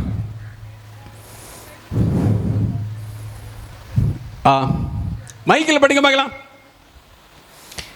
மல்கியா இறைவாக்கினர் நூல், மல்கியா கடைசி புஸ்தகம், அதுக்கப்புறம் இணை திருமுறை வரும். எடுத்துட்டீங்களா? 1ஆம் அதிகாரம் 6வது வசனத்தை மைக்கில் ஒருத்தர் படிக்க பார்க்கலாம். மகன் தன் தந்தைக்கு மதிப்பு தருவான். மகன் தன் தந்தைக்கு மதிப்பை தருவான். பணியாளன் தன் தலைவனுக்கு மரியாதை செலுத்துவான். நான் தந்தையால் எனக்குரிய மதிப்பு எங்கே? நான் தந்தை என்றால் எனக்குரிய மதிப்பு எங்கே? நான் தலைவன் என்றால் எனக்கு நீங்கள் அஞ்சாதது ஏன்? எனக்குரிய பயம் எங்கே? ஆண்டவராகிய கடவுள் கேட்கிறார், நான் தந்தை என்றால் எனக்குரிய மதிப்பு எங்கே? உன்னையும் என்னையும் படைத்த ஆண்டவர் உன்னை பார்த்து என்னை பார்த்து கேட்கிறார், நான் தந்தை என்றால் எனக்குரிய மதிப்பு எங்கே? நான் தலைவன் என்றால் எனக்கு ஏன் நீங்கள் அஞ்சுவதில்லை? இன்னைக்கு தெய்வ பயமே கிடையாது. ஏன்? சும்மா வெறுமனை தான் இன்னைக்கு ஜெபம் பண்ணிட்டு உட்காந்துட்டு இருக்கிறோம். வெறுமனே தான் ஆலயத்துக்கு நம்ம வந்து உட்கார்ந்துட்டு இருக்கிறோம். தெய்வ பயமற்ற ஒரு வாழ்க்கை தான் கிறிஸ்தவ வாழ்க்கையில் எனக்கு இருக்குது. தெய்வ பயம் ஒன்றுமே கிடையாது. பாருங்களேன், சிலர் வீட்டில் பூனை வளர்ப்பாங்க. அது வீட்டு பூனை. அந்த பூனையை உங்களால் கண்டிக்கவே முடியாது. அது உங்கள் சமைக்கட்டுக்குள்ளே வரும், நீங்கள் உறங்குற பெட்ரூம்குள்ளே வரும், பாத்ரூமுக்குள்ளே வரும், டாய்லெட்டுக்குள்ளே வரும். அது அங்கங்கே அப்படி அசிங்கப்படுத்தி விட்டு போயிடும். உங்கள் வீட்டுக்குள்ளே எல்லா இடத்துலையும் சுதந்திரமாக சுத்தம் அந்த பூனை. அதை உங்களை கட்டுப்படுத்த முடியாது. அதே மாதிரி தான் திருச்சியில் இன்றைக்கி நம்ம எல்லோரும் எப்படி இருக்கிறோம் அப்படின்னா, வீட்டு பூனையை போல் இன்றைக்கி நம்ம உட்காந்துட்டு இருக்கிறோம். பயம் கிடையாது. அங்கே ஆண்டவராக கடவுள் சொல்லுகிறார், நான் தந்தை என்றால், நான் தந்தை என்றால் எனக்கு உரிய மதிப்பு எங்கே? நான் தலைவன் என்றால் எனக்குரிய அந்த தெய்வ பயம் எங்கே என்று ஆண்டவராகிய கடவுள் மல்கியா தீர்க்க தரிசன புஸ்தகம் 1ஆம் அதிகாரம் 6 கேட்கிறார். இன்னைக்கு எங்கே இருக்குது தெய்வ பயம்? கடவுளுக்குரிய பயம் இல்லை, ஆண்டவருக்கு பயப்படுகிற பயம் இல்லை. இன்னைக்கு துணிகரமாக ஆலயத்தில் திருப்பலி நடந்துட்டு இருக்கும், செல்ஃபோனில் பேசிட்டு உட்காந்துட்டு இருக்கிறோம். செல்ஃபோனில் பேசிட்டு இருக்கிறோம். ஏன்னா இயேசுவை விட பெரியவரா நீங்கள் பழகுகிற ஒரு நபர், நீங்கள் உங்கள் நண்பர்களாக இருக்கலாம், உங்களுடைய சொந்த சொக்காரங்களாக இருக்கலாம், அவங்க இயேசுவோட ஒன்றும் பெரியவங்களே கிடையாது. இயேசுவோட ஒன்றும் அவங்க பெரியவங்களே கிடையாது. ஆலயத்திற்குள்ளே இப்போ நான் இந்த செல்லுங்க நான் வச்சுருக்கிறேன், பேசுகிறதே கிடையாது. எனக்கு பார்வை குறைபாடு, எனக்கு கண்ணு சரியாக தெரியாது. அதனால தான் அந்த டைம் பார்க்குறக்காக நான் அதை வச்சுருக்கிறேன். அதுக்கு தான், வேறு எதுக்கும் கிடையாது. எனக்கு பார்வை குறைபாடு உள்ளவன் நான். ஆனால் இன்றைக்கி எத்தனை பேரை பார்த்துருக்கிறேன். ஒரு ஊரில் ஒரு நட்சத்திர பிரிவுல நடந்துட்டு திருப்பலி நடந்துச்சு. அப்போ பார்த்தா அந்த எனக்கு முன்னாடி ஒரு தம்பி இருக்கிறான், அவனுக்கு முன்னாடி ஒரு 10 பேர் இருக்கிறாங்க நற்கரணை எடுக்கிறதுக்கு. இவன் செல்ஃபோனில் பேசிட்டு தான் அந்த வரிசையில் நிற்கிறான். நற்கரணை வாங்குறவன் செல்ஃபோனில் பேசிகிட்டு இருக்கிறான். அவன் சொல்கிறான், நான் நற்கரணை வாங்க போகிறேன், அப்புறமா பேசுகிறேன். அப்படி கட் பண்ணிட்டு நற்கரணை வாங்கிட்டு திருப்பி பேசிட்டு உட்காந்துட்டு இருக்கிறேன். எத்தனை பேர் திருப்பலி நடக்கிற நேரத்தில் செல்ஃபோனில் பேசிகிட்டு இருக்கிறோம். செல்ஃபோன் வந்தால் ஃபோனை தூக்கிட்டு வெளியே எத்தனை பேர் ஓடுறோம். அப்படின்னா தெய்வ பயம் நமக்கு கிடையாது, கடவுளை பயப்படுற பயம் நமக்கு கிடையாது. 1 மணி நேரம் 1.5 மணி நேரம் தான் சர்ச்சில் இருக்கிறோம். அந்த 1.5 மணி நேரம் நம்மால் உலக தொடர்புகளை நம்மளால் அந்த தவிர்க்க முடியலை. உலக தொடர்பு தான் நம்மகிட்ட இருக்குது. எப்படி கடவுளுக்கு ஏற்படைய வாழ்வை நம்ம வாழ முடியும்? கடவுளோடு இருக்கிற தொடர்பை கட் பண்ணிட்டோம். கடவுளோடு இருக்கிற தொடர்பை நம்ம கட் பண்ணிட்டோம். நமக்கு இருக்கிற தொடர்பு எல்லாம் உலக தொடர்பு தான். அதனால தான் சர்ச்சுக்குள்ளே வந்தாலுமே சர்ச்சில் செல்ஃபோனில் ஏன் பேசுகிறோம் அப்படின்னா, ஒன்று புரிந்து கொள்ளுங்கள், அந்த ஆலயத்தில் இருக்கிற ஆண்டவர் எப்படிப்பட்டவர் நமக்கு இன்னும் தெரியல. அவர் பரிசுத்தமுள்ள ஒரு கடவுள் என்பதை நம்ம இன்னும் தெரியல. அந்த கடவுளை பற்றி அறியாதபடினால்தான், தெரியாதபடினால்தான் நம்ம என்ன பண்ணுறோம், துணிகரமாக பாவம் செஞ்சுட்டு உட்காந்துட்டு இருக்கிறோம். துணிகரமாக தப்புகளை ஏன் பண்ணுறோம் அப்படின்னா, நமக்குள் தெய்வ பயம் கொஞ்சம் கூட கிடையாது. தெய்வ பயம் கொஞ்சம் கூட கிடையாது. நான் நம்முடைய இந்து சகோதர இடத்துல நிறைய கற்றுக்குவேன். நான் அவனுடைய தெய்வ வழிபாட்டு முறை எப்படியோ அது வேறு ஒரு காரியம். நான் நிறைய ஊர்களுக்கு பஸ்ஸில் ஊழியத்துக்கு போவேன். பஸ்ஸில் போகும்போது பார்த்தா போகிற இடத்துல அவங்களுடைய ஒரு ஆலயம் வருது அப்படின்னு வச்சுக்கோங்களேன், அப்படி எழுந்து நின்று மண்டையில் 2 கொட்டு போட்டுக்குவான். நடந்து போயிட்டு இருந்தால் அவன் வழிபடுகிற ஆலயம் அங்கே வந்துச்சு அப்படின்னு வச்சுக்கோங்களேன், அவன் அப்படியே தோப்பு கரணம் போட்டுக்குவான். தோப்பு கரணம் ஏன் அப்படி செய்கிறான்? அவன் தன்னுடைய பாவத்தை தப்பை உணர்ந்து பார்க்குறான். நான் தப்பு பண்ணிட்டேன், கடவுளை நான் மன்னிச்சிரும், தன்னை வருத்தி கொள்கிறான். தோப்பு கரணம் போட்டுக்கிறான். ஒரு பாவ நிவாரணத்தை அவன் எடுக்கிறான். அது சரியோ தவறோ, ஆனால் அவன் நிலைமையை நீ பாருங்க. அவன் செருப்பை அணிய மாட்டான். நான் இருக்கிறது திருநெல்வேலி டவுன் நெல்லையப்பர் கோயில் பக்கத்தில் தான் இருக்கிறேன். என் வீட்டுக்கும் நெல்லையப்பர் கோயிலுக்கும் ஒரு 1 கிலோமீட்டர் தூரம், 1.5 கிலோமீட்டர் தூரம். அங்கே டவுன்ஷிப்பில் தான் நான் இருக்கிறேன், நெல்லையப்பர் பக்கம். அந்த டெம்பிளை கடந்து தான் நான் மார்க்கெட்டுக்கோ கடைக்கோ எங்கே போனாலும் போகணும். அவ்வளோ கூட்டம் ஒரு மாலை நேரத்தில் செருப்புக்களை ஒருத்தங்க கூட போட்டு உள்ளே போக மாட்டாங்க. செருப்பு போட்டிருக்கனே அங்கே ஒரு இடம் வச்சுருக்கிறாங்க. யாருமே அங்கே செருப்பு போட மாட்டாங்க. ஒன்று புரிஞ்சுக்கொள்ளுங்க, கோயிலுக்குள்ளே மட்டும் அவன் செருப்பு போட மாட்டான். ரத வீதி இருக்குது, 4 ரத வீதி. என் திருநெல்வேலி பக்கம் வந்தீங்கன்னா அந்த நெல்லைப்பேர் கோயிலுக்கு ரத வீதி இருக்குது. மேலே ரத விதி, தெற்கு ரத விதி, கீழே ரத விதி, வடக்கு ரத, 4 ரத விதிகள் இருக்குது. அந்த ரத விதிகளிலே அவன் செருப்பு போடாமல் தாங்க நடப்பான். செருப்பு போடாமல் கடவுள்கிட்ட வேண்டுதல் செய்வான். செருப்பு போடாமல் அவன் வழிபாட்டு முறை எப்படியோ, ஆனால் அவனுக்குள்ள என்ன இருக்குது? ஒரு பயம் இருக்குது. அந்த கடவுளில் நம்ம செருப்பு போட்டு உள்ளே போகக்கூடாது. ஆனால் இன்றைக்கி நம்ம அப்படி நடக்கிறோமா? கிடையாது. நம்முடைய தெய்வ பயமற்ற ஒரு வாழ்க்கை வாழ்ந்துட்டுருக்கோம். தெய்வ பயம் இல்லாதப்படினால்தான் இன்றைக்கி நம்மளால் குடும்பமாய் அமர்ந்து குடும்ப ஜெபம் பண்ணவே முடியல. அந்த இடத்தை டிவி பெட்டிக்கு நம்ம கொடுத்துடும். நீ டிவியாக விடுங்க, இவ்வளோ அதை விட அதிக வளர்ச்சி அடைஞ்சு வந்துட்டு நமக்கு இந்த செல்ஃபோன் மூலமாக, கம்ப்யூட்டர் மூலமாக நிறைய வளர்ச்சி அடைஞ்சு வந்துட்டு அதற்கு நம்ம நிறைய நேரத்தை கொடுத்துட்ருக்குறோம். அதற்கு நம்ம நிறைய நேரத்தை கொடுக்குறோம். வேதத்தை வாசிப்பதற்கென்று நாம் நேரத்தை செலவிடுவதில்லை. வேதத்தை வாசிப்பதற்கென்று நான் செலவிடுறதில்லை. கடவுளுக்கென்று நம்ம என்னைக்கு நேரத்தை செலவிடுகிறோமோ அன்றைக்கி தான் நம்முடைய வாழ்க்கையில் நம்ம உயர்வடைய முடியும். அல்லேலூயா. நான் உங்களிடத்தில் ஒரு உண்மை சம்பவத்தை சொல்கிறேன். இதை நீங்கள் பிரதர் கூட நல்லா படிக்கிற தம்பி பிரதர் கொஞ்சம் வாங்கலை, இதை கையில் வச்சுக்கேன்னு சொல்லும்போது கொஞ்சம் மக்களுக்கு படித்து காட்டுங்க. என்ன நான் இதை படித்து காட்டு, எனக்கு கொஞ்சம் பார்வை குறைபாடு, அதில் பிரதர் இதை வைங்க, நான் சொல்லும் போது மக்களுக்கு பயிற்சி கொடுங்க.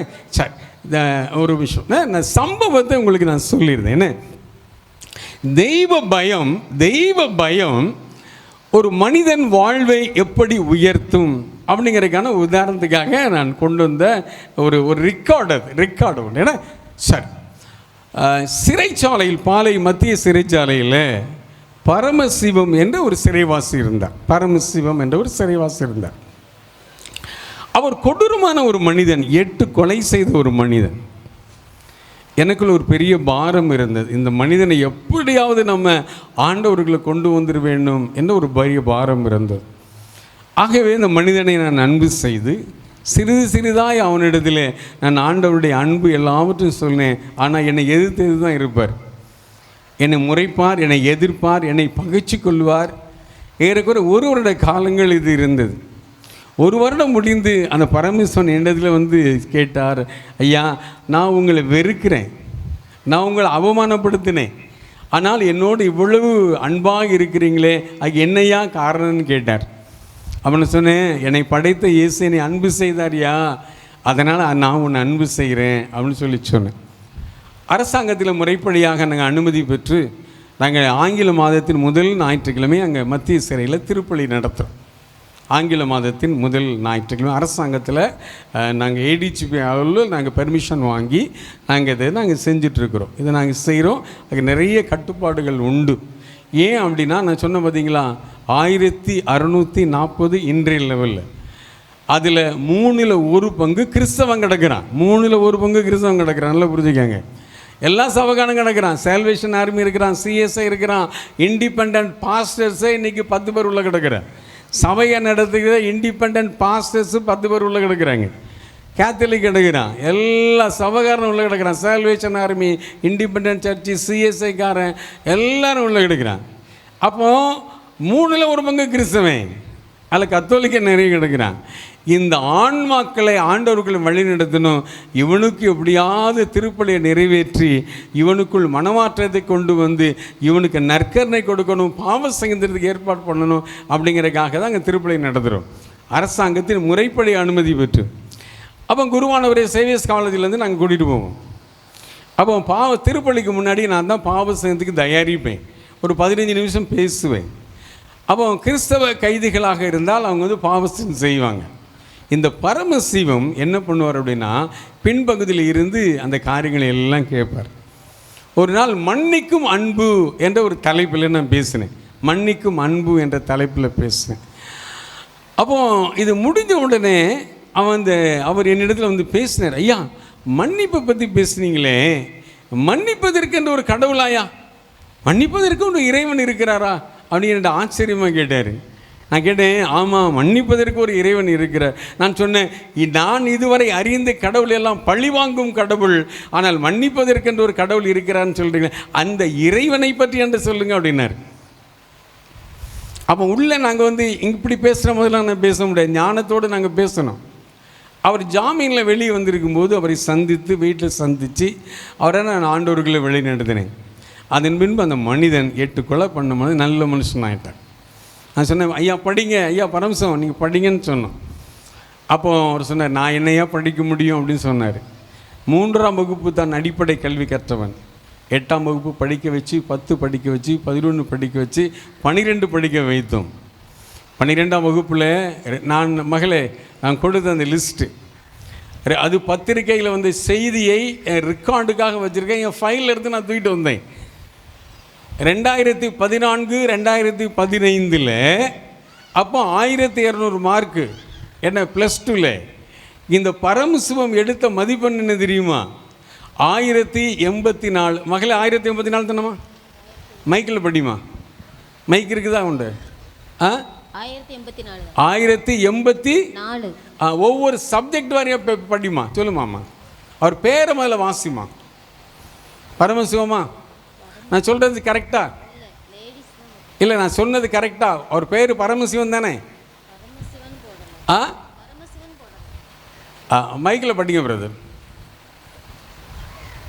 வாலிப பிள்ளைகள் இருக்கிறனால கூட சொல்கிறேன். பரமசிவன் தானே பிரதர்? அது சிறைவாசி 1084 மதிப்பு. ஃபஸ்ட்டு பேஜ் எடுங்க. அது 4 பேப்பர் இருக்கும். தினத்தந்தி, தினகரன், 4 பத்திரிகைகள் செய்தி. அது பரமசிவம் தானே? ஃபஸ்ட்டு பேஜ் எடுங்க பிரதர். முதல் பக்கத்தில் 1084 மார்க் வாங்கின பேர் இருக்கா? 1084 இருக்கா? இருக்கா? அது அந்த அந்த சப்தம் அதை படிக்க. +2 பரீட்சையில் தேர்வு எழுதிய 103 கைதிகளில் 94 பேர் தேர்ச்சி பெற்றனர். ஆயுள் தண்டனை கைதி 1084 மதிப்பெண்கள் பெற்று முதலிடம் பிடித்து சாதனை படைத்தார். தமிழகத்தில் நேற்று +2 தேர்வு முடிவுகள் வெளியிடப்பட்டது. சிறையில் நடந்த +2 தேர்வில் 3 பெண் கைதிகள் உள்பட 103 கைதிகள் கலந்து கொண்டு பரீட்சை எழுதினார்கள். அவர்களில் 94 கைதிகள் தேர்ச்சி பெற்று வெற்றி கொடி நாட்டினார்கள். 9 பேர் மட்டும் தோல்வியை தழுவினார்கள். இந்த ஆண்டு கைதிகள் பெற்ற மதிப்பெண்கள் சிறைத்துறை இயக்குனர் டி.கே. ராஜேந்திரன், கல்வித்துறை முதன்மை செயலாளர் சபிதா, கைதிகளுக்கு பாடம் நடத்திய ஆசிரியர்களின் ஒருங்கிணைப்பாளர் ராஜேந்திரன் ஆகியோரை மகிழ்ச்சி அடைய வைத்துள்ளது.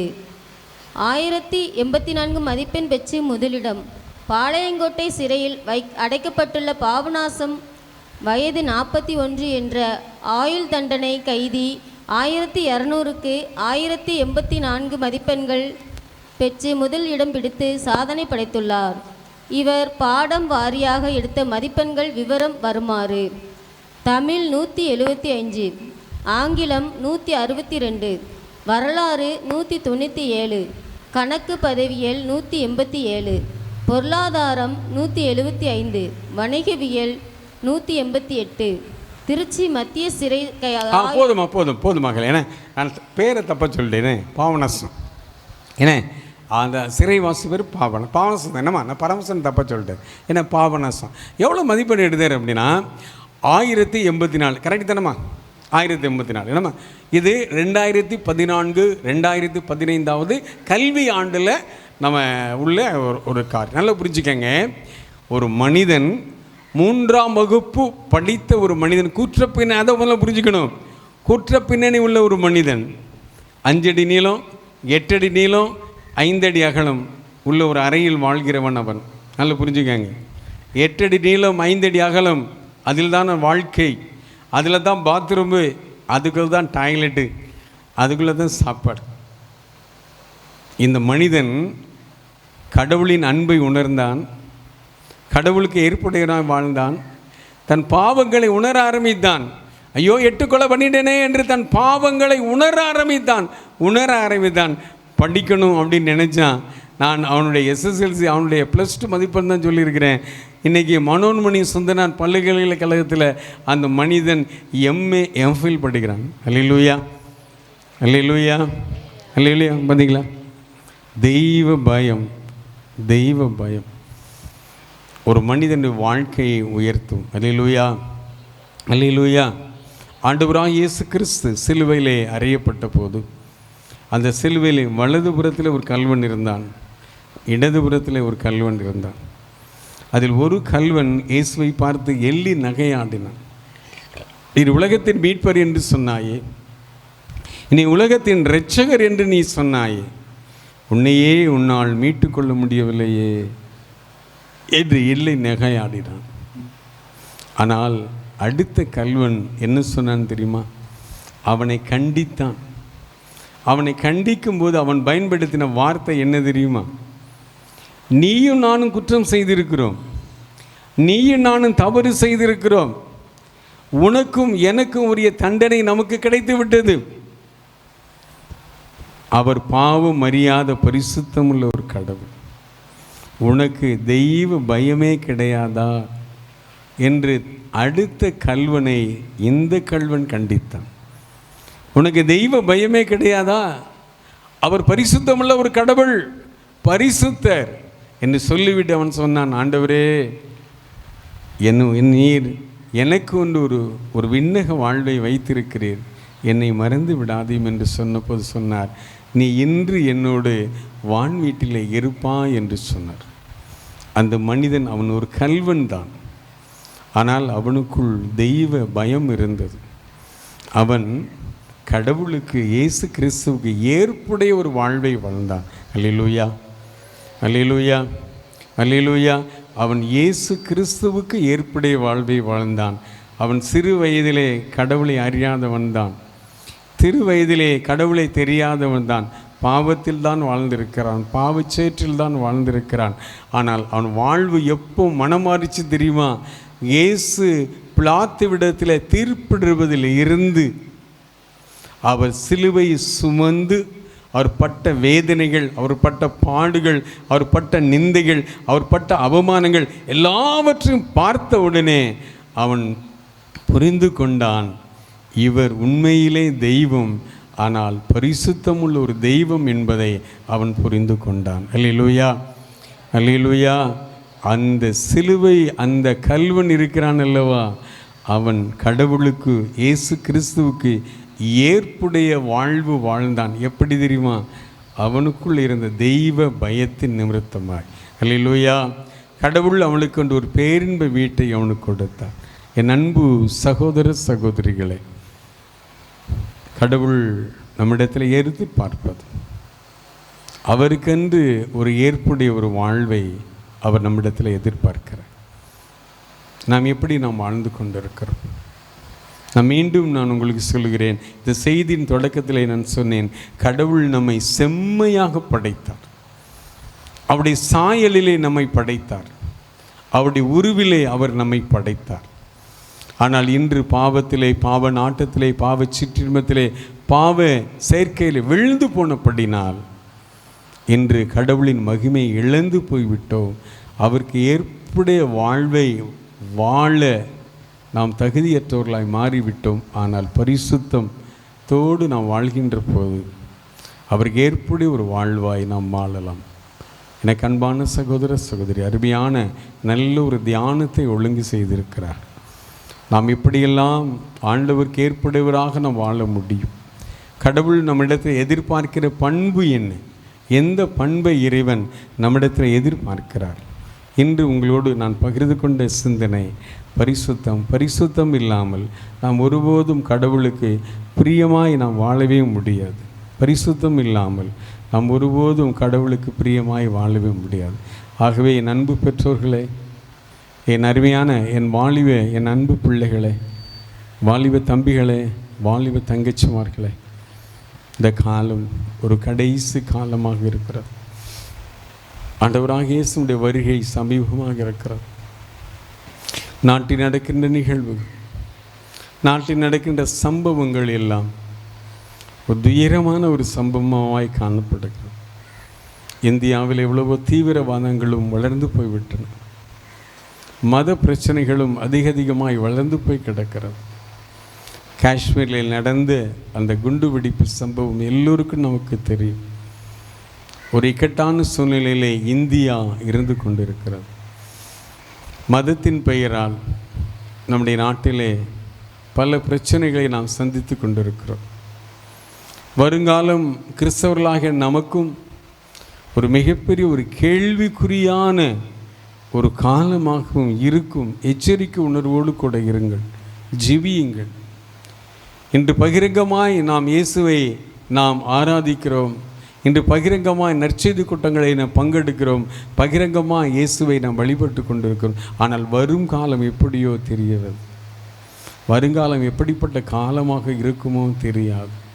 வட இந்தியாவிலே நடக்கின்ற நிகழ்வுகள், வட இந்தியாவிலே நடக்கின்ற காரியங்கள் எல்லாவற்றையும் பார்க்கின்ற போது இன்று நம்முடைய இந்தியாவின் நிலைமை ஆட்சியாளர்களால் நாம் கிறிஸ்தவர்களாக நமக்கு மிகுந்த வேதனையை கொடுக்கக்கூடிய ஒரு நிகழ்வாக இருக்கிறது. ஆகவே உங்களிடத்தில் என் தாழ்ச்சியோடு நான் கேட்டுக்கொள்கிறேன் சகோதரர், இதுவரையிலே நீங்கள் எப்படியோ இனிமேலாவது நல்ல ஜெபம் பண்ணுங்க, வேதத்தை நீங்கள் வாசிங்க, தியானிங்க. ஜெபம் இல்லை என்றால் நீங்கள் கடவுளுக்கு ஏற்புடையவர்களாய் வாழவே முடியாது. ஜெபம் இல்லை என்றால் நீங்கள் கடவுளுக்கு ஏற்புடையவராய் வாழ முடியாது.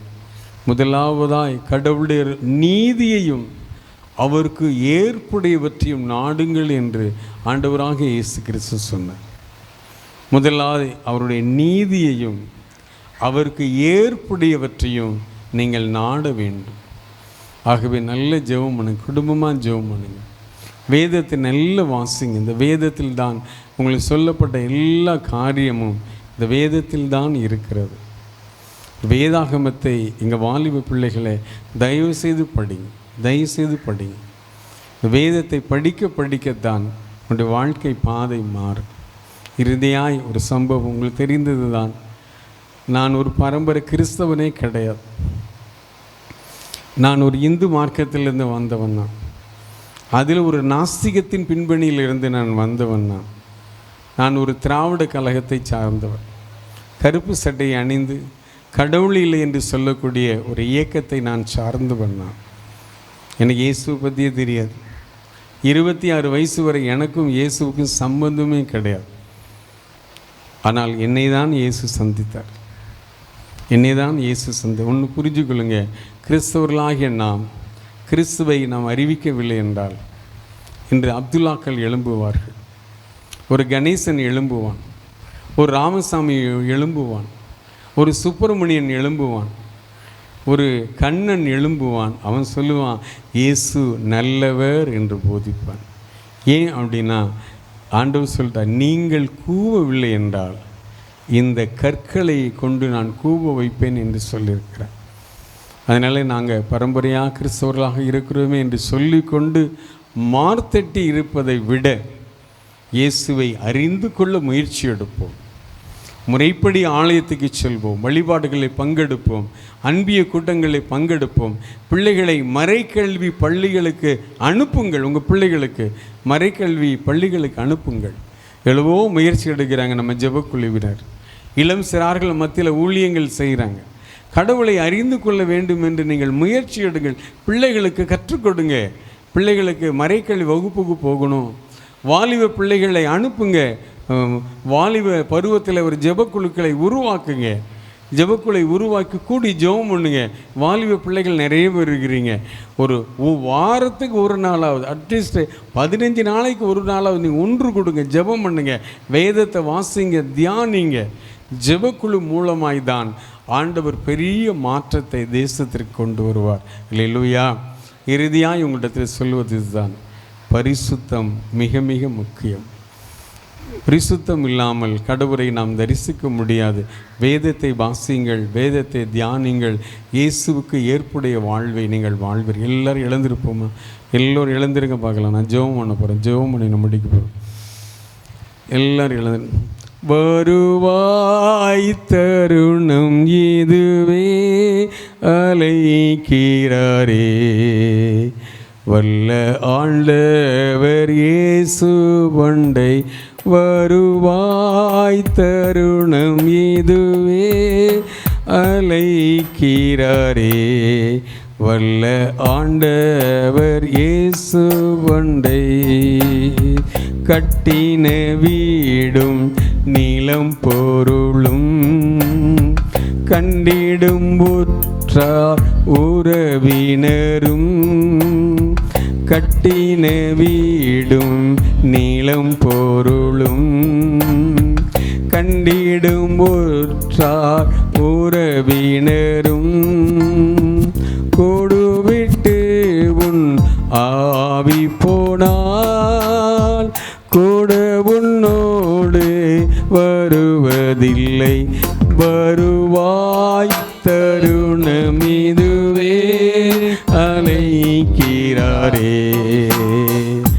வல்ல ஆண்டவர் இயேசு வந்தே வருவாய் தருணமிதுவே அழைக்கிறாரே. வல்ல ஆண்டவர் இயேசு வந்தே. வாழ்நாளில் எல்லாம் வீணாக வருத்தத்தோடு கழிப்பது ஏன்? வாழ்நாளில் எல்லாம் வீணாக வருத்தத்தோடு கழிப்பது ஏன்? வந்தவர் பாதம் சரணடைந்தால் வாழ்விட்டு உன்னை சேர்த்து கொள்வார். வருவாய் தருணம் இதுவே அழைக்கிறாரே. வல்ல ஆண்டவர் இயேசு வந்தே வருவாய் தருணம் இதுவே அழைக்கிறாரே. வல்ல ஆண்டவர் இயேசு வந்தே. இயேசுவே சொல்லுவோமா? இயேசுவை ஒப்பு கொடுக்க பார்க்கலாம். இயேசுவே சொல்லுங்க பார்க்கலாம். இயேசுவை ஒப்பு கொடுங்க. இயேசப்பா உமக்கு ஏற்புடைய வாழ்வை நான் வாழணும் ஆண்டவரே. ஏனதரமாய் நான் வாழ்ந்து விட்டேன் ஆண்டவரே. ஏனதரமாய் வாழ்ந்து விட்டேன் ஆண்டவரே. ஆண்டவரே உமக்கு ஏற்புடைய வாழ்வு வாழணும் ஆண்டவரே. உமக்குரிய பரிசுத்தத்தை எனக்கு தாரும் ஆண்டவரே. உமக்குரிய பரிசுத்தத்தை எனக்கு தாரும் ஆண்டவரே. என் பிள்ளைகளின் வாழ்க்கையில பரிசுத்தத்தை தாரும் ஆண்டவரே. ஒப்பு கொடுக்கிறோம் ஆண்டவரே. ஆண்டவரே ஒப்பு கொடுக்கிறோம் ஆண்டவரே. ஆண்டவரே உலகமா உலக மாயா ஆண்டவரே. உலக காரியங்களும் ஆண்டவரே. உலகத்தின் சிற்றின்பங்களும் ஆண்டவரே. உலகத்தின் மாயைகள் ஆண்டவரே. இயேசப்பா எங்களை வஞ்சித்து விடாதபடி ஆண்டவரே. எங்கள் பிள்ளைகளை வஞ்சித்து விடாதபடி ஆண்டவரே. எங்கள் வாலிப பிள்ளைகளை வஞ்சித்து விடாதபடி ஆண்டவரே. உம்முடைய பாதுகாப்பு எங்கள் பிள்ளைகளோடு கூட இருக்கணும் ஆண்டவரே. ஆண்டவரே நீர் எங்களுக்கு போதும் ஆண்டவரே. நீர் எங்களுக்கு போதும் ஆண்டவரே. நீர்தான் எங்களுக்கு சொத்து ஆண்டவரே. ஆண்டவரே இயேசு இல்லாத வாழ்க்கை வீண் வாழ்க்கை ஆண்டவரே. இயேசுவே நீர் இல்லாத வாழ்க்கை வீண் ஆண்டவரே. அழகு மாயையும் அழிந்திரும் ஆண்டவரே. சொத்து சொகங்கள் அழிந்திரும் ஆண்டவரே. நீர் ஒருவர் தான் அழியாத கடவுள் ஆண்டவரே. நீர் ஒருவர் தான் அழியாத கடவுள் ஆண்டவரே. ஒப்பு கொடுக்கிறோம் ஐயா. எங்கள் குடும்பத்தை ஒப்பு கொடுக்கிறோம் ஐயா. வாலிப பிள்ளைகளை ஒப்பு கொடுக்கிறோம் ஆண்டவரே. இளம் சிறார்களை ஒப்பு கொடுக்கிறோம் ஆண்டவரே. எங்கள் பங்கை ஒப்பு கொடுக்கிறோம் ஆண்டவரே. எங்கள் பங்கு மக்களை ஒப்பு கொடுக்கிறோம் ஆண்டவரே. எங்கள் பங்கு தந்தையை ஒப்பு கொடுக்கிறோம் ஐயா. எங்கள் அருள் சகோதரிகளை ஒப்பு கொடுக்கிறோம் ஆண்டவரே. எங்கள் பள்ளிக்கூடத்தை ஒப்பு கொடுக்கிறோம் ஆண்டவரே. பள்ளிக்கூடத்தில் படிக்கிற மாணவ மாணவர்களை ஒப்பு கொடுக்கிறோம் ஆண்டவரே. இன்னாசியார் ஜெப குழுவை ஒப்பு கொடுக்கிறோம் ஆண்டவரே. அது ஒருங்கிணைப்பாளர் அண்ணன் சேவியர் அவர்களை ஒப்பு கொடுக்கிறோம் ஆண்டவரே. அவரோடு இணைந்து பணியாற்றுகிற அத்தனை நற்செய்தியாளர்களை ஒப்பு கொடுக்கிறோம் ஆண்டவரே. வந்திருக்கிற உடைய பிள்ளைகள் ஒவ்வொருவருக்காக ஜெபிக்கிறோம் ஐயா. குடும்பங்களுக்காக நாங்கள் ஜெபிக்கிறோம் ஆண்டவரே. உடைய தேவைகளை சந்தியும் ஆண்டவரே. கண்ணீரை மாற்றும் ஆண்டவரே. கவலைகளை மாற்றும் ஆண்டவரே. கடன் பாரங்களை மாற்றும் ஆண்டவரே. வறுமைகளை மாற்றும் ஆண்டவரே. ஏழ்மை நிலைகளை மாற்றும் ஆண்டவரே. குறைவுகளை நிறைவாய் மாற்றும் ஆண்டவரே. குடும்பங்களில் நல்ல ஆண்டவரே சமாதானத்தை கொடும் ஆண்டவரே. தொழில் பண்ணுகிற மக்களுக்காக நாங்கள் ஜெபிக்கிறோம் ஐயா. ஆண்டவரே அவர்களுக்கு பாதுகாப்பை கொடும் ஆண்டவரே. பாதுகாப்பு அவரோடு கூட இருக்கும்படியா நாங்கள் ஜெபிக்கிறோம் ஐயா. ஆண்டவரே இந்த தியானத்துக்கு வந்திருக்கிற எல்லாருக்காக நாங்கள் ஜெபிக்கிறோம் ஐயா. ஆண்டவரே இந்த தியானம் நடத்த உதவி செய்த எல்லா நல்ல உள்ளங்களுக்காக நாங்கள் ஜெபிக்கிறோம் ஐயா. நன்றி செலுத்துகிறோம் அப்பா. நன்றி ஆண்டவரே. நன்றி நன்றி ஆண்டவரே. கோடான கோடி நன்றி ஆண்டவரே. எங்கள் பங்கு தந்தைக்காய் நன்றி நன்றி ஆண்டவரே. நன்றி தர்மியான இந்த புனித இன்னாசியர் ஜெபக்குழுவோடு ஆண்டவரே, என்னையும் ஆண்டவரே இவரோடு இணைந்து ஊழியம் செய்ய ஆண்டவரே, நீர் கொடுத்த நல்ல ஒரு வாய்ப்புக்காய் நன்றி ஆண்டவரே, நல்ல தருணத்துக்காய் நன்றி ஆண்டவரே, நன்றி செலுத்துகிறோம் அப்பா. தொடர்ந்து வழி நடத்தும் ஆண்டவரே. எங்கள் தேவதாய் அன்னை மரியாளே, பரலோக அன்னையே, திருக்குடும்பத்தின் பாதுகாவலராக இருக்கிற புனித சூசையப்பரே, நற்செய்தி பணியிலே எங்களுக்கு முன்னோடியாக இருந்து எங்கள் தேசத்திற்கு வந்து, அதிலும் குறிப்பாக இந்த பங்கு தளத்திற்கு வந்த புனித சவேரியாரே, புனித அவிலா திரைசமாலை, குழந்தை திரைசாலை, அன்னை திரைசாலை, எங்களுக்காகவும் எங்கள் அன்பு மக்களுக்காகவும் புனித இன்னாசியர் ஜெப குழுக்களுக்காகவும் இறைவன் இயேசுவிடத்திலே பரிந்து பேசுவீராக. எங்கள் மீட்பரும் இரட்சகருமாக இயேசு மூலம் ஜெபிக்கிறோம் நல்ல பிதாவே, ஆமென். விண்ணுலகில் இருக்கிற தந்தையே, உமது பெயர் தூயது என போற்ற பெறுக, உமது ஆட்சி வருக, உமது திருவுளம் விண்ணுலகில் நிறைவேறுவது போல மண்ணுலகில் நிறைவேறுக. எங்கள் அன்றாட உணவை இன்று எங்களுக்கு தாரும். எங்களுக்கு எதிராக குற்றம் செய்வோரை நாங்கள் மன்னிப்பது போல எங்கள் குற்றங்களை மன்னியும். எங்களை சோதனைக்கு உட்படுத்தாதையும் தீமையிலிருந்து எங்களை விடுவித்தருளும். அருள் நிறைந்த மரியே வாழ்க, ஆண்டவர் உம்முடனே, பெண்களுக்குள் ஆசீர்வதிக்கப்பட்டவள் நீரே, உம்முடைய திருவயிற்றின் கனியாகிய இயேசுவும் ஆசீர்வதிக்கப்பட்டவரே. புனித மரியே, இறைவனின் தாயே, பாவிகளா இருக்கிற எங்களுக்காக எப்பொழுதும் எங்கள் இறப்பின் வேளையில் வேண்டிக் கொள்ளும். தந்தைக்கு மகனுக்கும் தூய ஆவிக்கும் ஆட்சிமை உண்டாவதாக. தொடக்கத்தில் இருந்தது போல இப்பொழுது எப்பொழுது என்றென்று இருப்பதாக. இயேசுவுக்கே புகழ், இயேசுவுக்கே புகழ், இயேசுவுக்கே நன்றி, இயேசுவுக்கே நன்றி. இயேசு வாழ்க, இயேசு வாழ்க, மரியே வாழ்க, மரியே வாழ்க.